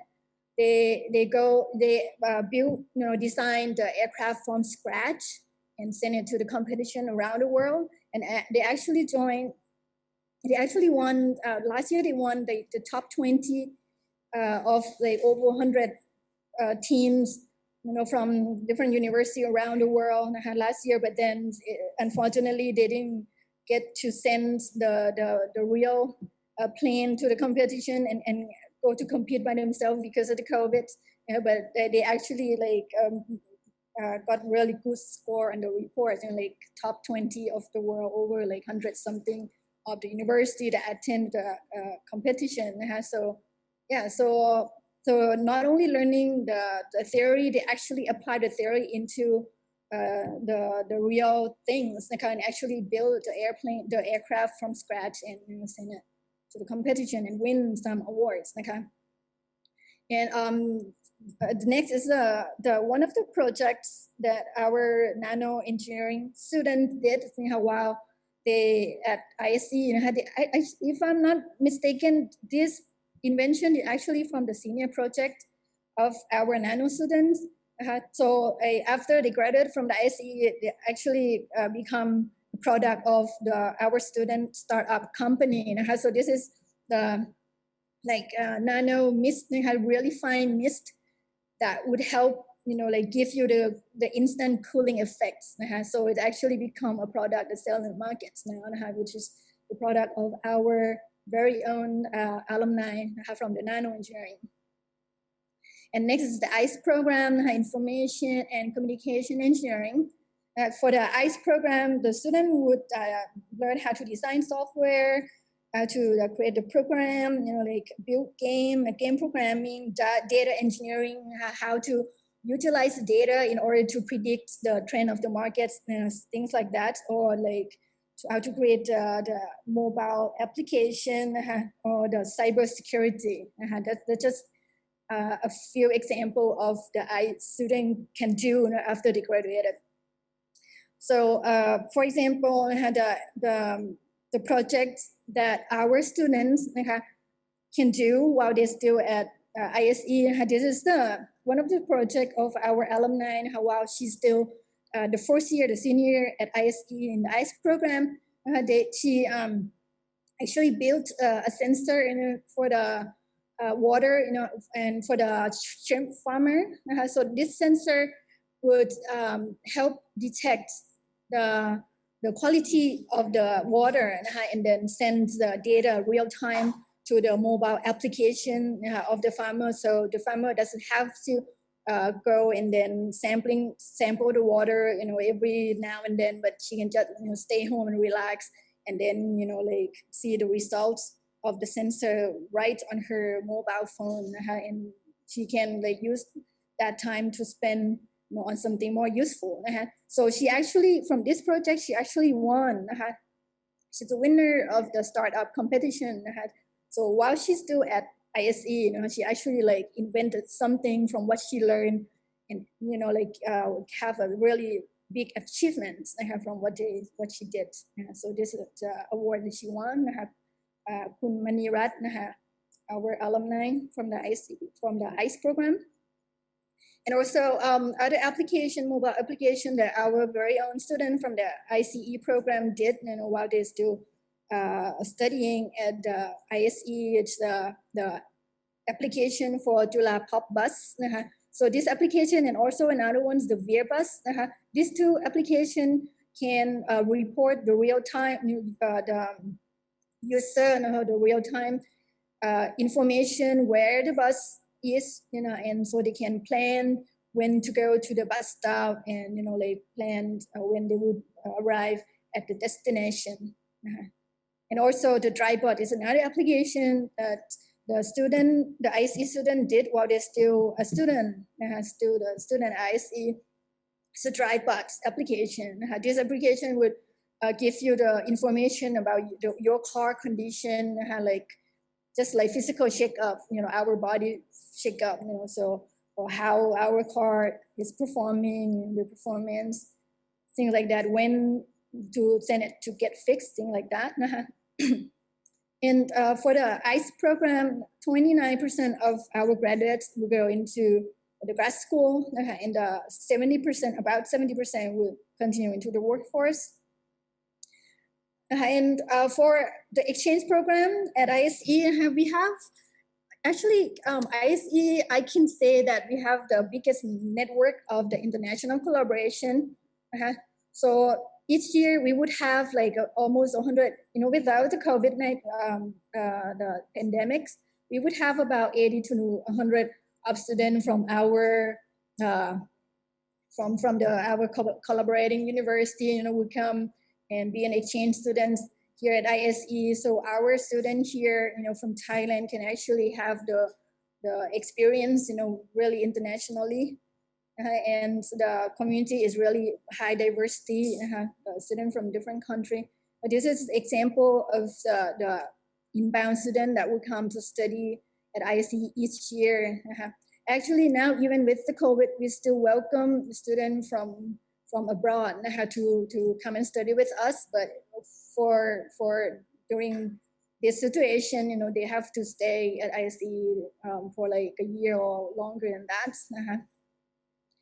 And so what's example of the activities of the students, our Thai students, and also with the international students and the inbound students, the exchange students. We have like cultural activities, cooking class, things like that. And for the student, for outbound student, the full-time student from ISE, each year, about 30 to 50 students, would participate in the exchange program outside of the country, in several of the leading universities around the world. For example, like even the Ivy League University in the US, or like really famous university in UK, Sweden, France, several universities around the world. And the students who would go into the exchange program, they actually pay the tuition they pay in Thailand or ISE, but they can get to like experience the program in other leading universities around the world, without having to pay like the foreign rates. They pay the Thai rates. So it's a really big discount. And beside the tuition, they also get the sponsorship on the travel expense too. So the students are really encouraged to join the exchange program by the ISE, and also the internship program. Our student can do the internship both in the country, or they can go abroad to do the internship also. And our connection now, we have several connections in Europe, in the US, in Africa, and several countries in Asia as well. So every year we would have students that will go and do internship in other countries. This is an example of our connection. So this, the country you see on the slides right now, are the country that have like pretty strong connection with us. So for example, the Siemens would recruit the student from ISE to join their internship program every year. So this is the example of the benefits that I already mentioned. So yeah, some of the travel expense are covered. So pictures of the students who did the internship in Sweden with Siemens. And also, what I really have to mention is the student activities here. The student activity here is something that really like refine with the character of our students, to be like really like open, really open, and have critical thinking, and have good interpersonal skill. So we really encourage students to invent something really useful to the community. For example, like our AI students, they actually built a robot to help the healthcare worker fight against the COVID, and also they actually help teach students in the local school how to the introduction of like robotics and AI engineering. So, and we have several of the workspace or the lab on the campus, and the faculty of engineering that students can use to invent something useful for the community. For example, so every program, they would have like a club and activities that they would do together, and then actually compete, internationally every year. For example, like the aero engineering, we have design, build, and fly clubs. So the students from the club, they would build airplane from scratch. It depends on the the problems that they would get from the organizer. So it would be different every year. The specification or requirement on the airplane that they have to build. They actually built and send it to compete internationally. And for the ADME program, we have the club. It's the EV Formula Club. And the current name right now is called Cure. It has CU Racing Electric Car.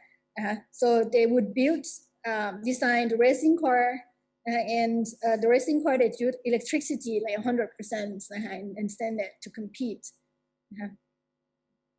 So this club is also really active. And also for the nano engineering students, have the activities like the community service or like to help to provide the knowledge and a better understanding about nano engineering and material engineering for the high school students. And for the ICE, we have the clubs called, the student have the club called Think Club.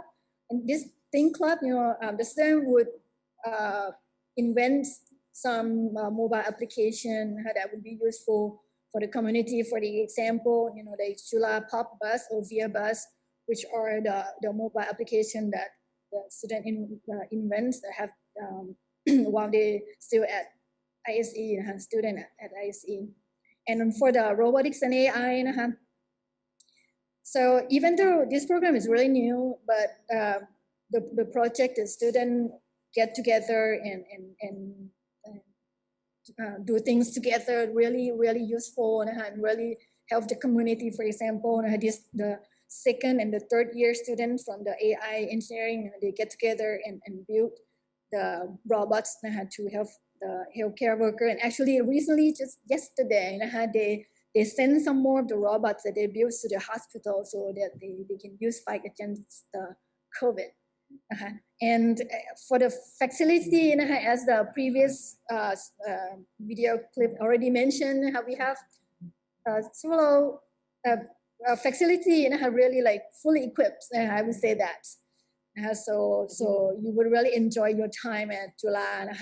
Okay, so next I'm gonna hand over to Kun Sit, our admission specialist. So if you want to join us at ISE, here is the requirements that you have to meet. Okay, I'm gonna hand over to Kun Sit. มันอยู่ด้านไหน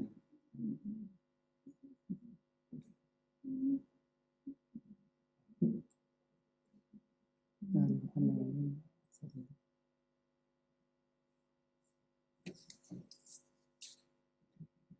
Hello everyone. Hey. Hi. Okay, so Can you go hear ahead me? now. We're hearing about the admission information, right? Yeah. Okay, well, thank you very much. So please go ahead. Okay, my name is Sid, and from here I will be explaining about the information regarding the admission. I will take it slow to make sure that everyone got the information and the criteria for the admission. And currently we are in the early admission round period, which is from December 21st, 2020 to Jan 18, 2021. In this period, there will be 15 scholarships given for the top 15 of the applicants who have the score ranked highest. The schedule for this early admission round is shown here. So the application period is until January 18, and then the successful candidate will be announced on February 22. After that, there will be a clearinghouse, which means that you will, if you choose to apply for the ISE, you have to confirm that you will be applying here in the confirmation of enrollment, which is on March 5. And the number of students which will be accepting for this early admission round is shown here. For nano engineering, 40 students will be accepted, 30 for ADME, 20 for Aero, 45 for ICE, and then 30 for robotics AI. This is only the early admission period, and then after this, there will be another admission round, which called admission during about March or April. And the scholarship for each admission round will be separated. Here, 15 scholarship is given for early admission, and there will be other scholarship given in the admission round. Here is the admission criteria for ISE, which comprise of 5 parts. The first part is the cumulative grade point average, or the GPAC, which is the GPA from your high school. For students which will apply using their GED or other equivalents, they are also allowed to apply here. And the three main proficiency tests which we require is the English, mathematics, and science. 20% is accounted for English and 30% for mathematics and 40% for science. And usually we will have the aptitude test or interview test, which acquired for 5% in this 100%, which we use to rank the applicants. But for current situation, which we have COVID-19, this aptitude test is removed, and the 5% will be added onto the GPAC and mathematics. So for this early admission round, the GPAC is accounted for 7.5%, and math section is 32.5%. The next is the admission criteria for academic year 2021. So as I have mentioned, GPAC, we will take account of the 5 parts to calculate and rank the applicant score: GPAC, English test, mathematics test, and science test.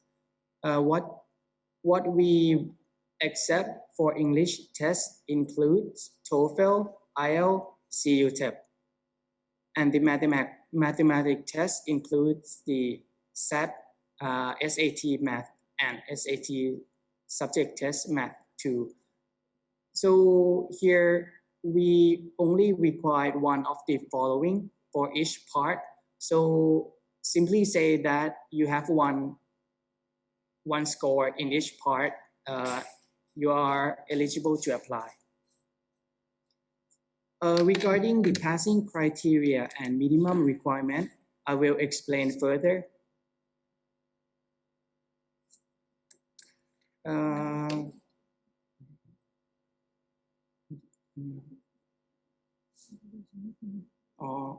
Okay, so the weight score here is not correct for this year because of the COVID situation. But please make sure that you have the score for each part that you want to use to apply for ISE. So for scientists, you can have SAT 2. Subject is physics and chemistry. So you are required to have both score in order to apply. And for example, here is the passing criteria and the minimum requirement. So upon all of these tests, the English test, math test, and science test, you are required to have all of the score, which is more than the minimum requirement. But two of the section, you have to have more than the passing criteria. I will move on to the next slide first so you can understand it more clearly. And this slide, this criteria, you can find it on the ISA website page. Here is what I mean by these are the conditions you are required to have for English, math, and science section. So all of the scores must be greater than or equal to the minimum requirement. But 2 out of 3 of the requirement, so English or math and science, you must have above the passing criteria in order to be eligible to apply for ISE. And all of the scores must be dated within 2 years of the application date. Okay, this is incorrect, so I will be skipping this slide. You can find the total number of expected admission for academic year 2021 in the website. The number will be included both early admission round and admission round. And here I will be talking about the tuition and program fee. So the program fee include both for the university and for the International School of Engineering. So the students are required to pay both. For the university, you have to pay 25,500 Thai baht, and the program fee, which is 84,000 for Thai and 138,000 for foreigners. So in total, for Thai student, you'll be paying about 109,500 baht for Thai student, and for foreign student, you are required to pay 163,500 baht. And here is the further scholarship, which you are able to apply during the second year to fourth year of your study. So it is not the same as the first admission scholarship. First admission scholarship will be given depending on your ranking among the applicants. But this ISE scholarships is for the second year to fourth year student. So we have two kinds of scholarship. First, I will be talking about the academic excellence. So if you study hard and you get your score above 3.6, in each year you are able to apply for ISE 100, which is a scholarship full ride. So you have to pay nothing for tuition fee. We give you the full tuition fee. And the next is ISE 50, ISE 50, which means that we'll pay for you half and you are required to pay half. But the conditions are that you have to have the GPAC more than 3.25. And on the right side of the screen is the financial crisis condition. For those who have some problem regarding the financial, you are able to apply for the CR, the crisis 100 and CR 50, which we will consider your applications and we'll see whether you could have it or not. And here's the number of students who are awarded the scholarship every year, about 70 to 100 students. Here's the contact information of our office, the International School of Engineering, room 107 at Building 2 at Faculty of Engineering, Chulalongkorn University. And here's the telephone number and the website, email, and Facebook. All the information we have present can be found on our website. And if you have any further questions, you can send us by email or by the Facebook chat if you didn't ask today. Thank you very much for your attention. And from now will be the questioning period. So please ask any question if you have something not clear. Yes, thank you very much, Kun Sid. So I think we have about a few minutes. So if you have any questions, so please feel free to put your question onto the Q&A chat box. Make sure if you're interested in certain particular program, just put that program first. For example, if you're interested in the robotics and AI, just put robotic and AI and then following by your questions. So I'm gonna take this opportunity to, while me waiting and see if there are any Q&A or some questions from our prospect students, I would like to take this opportunity to remind you that if you have missed or cannot follow a certain program that you're interested in, don't worry, we'll post all of these virtual open house to this website from the Office of International Affairs and Global Network. So you can go ahead and, watch it again on that website. Okay, so I'll wait a few minutes and see. So, well, there's one that is kind of a general, but a lot of our students always ask, is there any tips to increase the chance to getting accepted? Either Kunsit or Ajahn? Pimpon? Okay, sorry, the microphone was off. Well, yes, definitely. Actually, if you can submit your application in time for the early admission, I would highly recommend that you get it in time for the early admission because it's kind of like your application would get considered first. You have the better chance to get in more than during the regular admission. But you can also try during the regular admission. And also, we would really consider the student who have a lot of experience, especially if it's related to the field of the study that you're applying. For example, like if you want to apply to ICE, Information and Technology Communication Engineering, if you had done something, for example, like experience on coding, things like that, if you can present it to us, in the application, or because you can submit like your, for example, like your CV, things like that, or even during the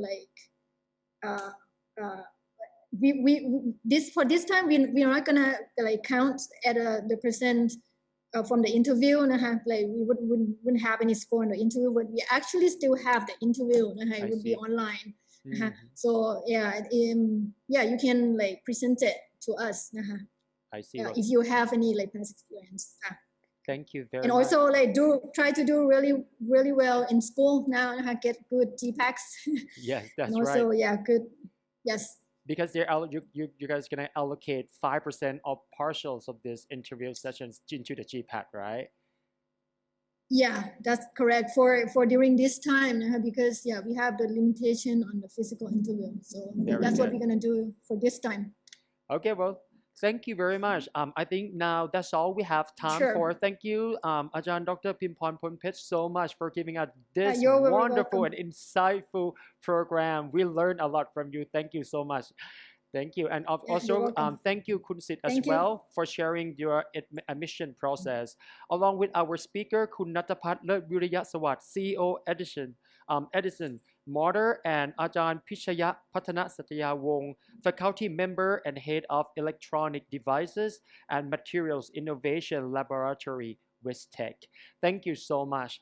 All right, well, now, how is everything? So very good, everyone. So thank you so much for staying with us from the very beginning, from at 9 o'clock until now, 5 o'clock. So we're here at the virtual open house for the international program for the undergrad students.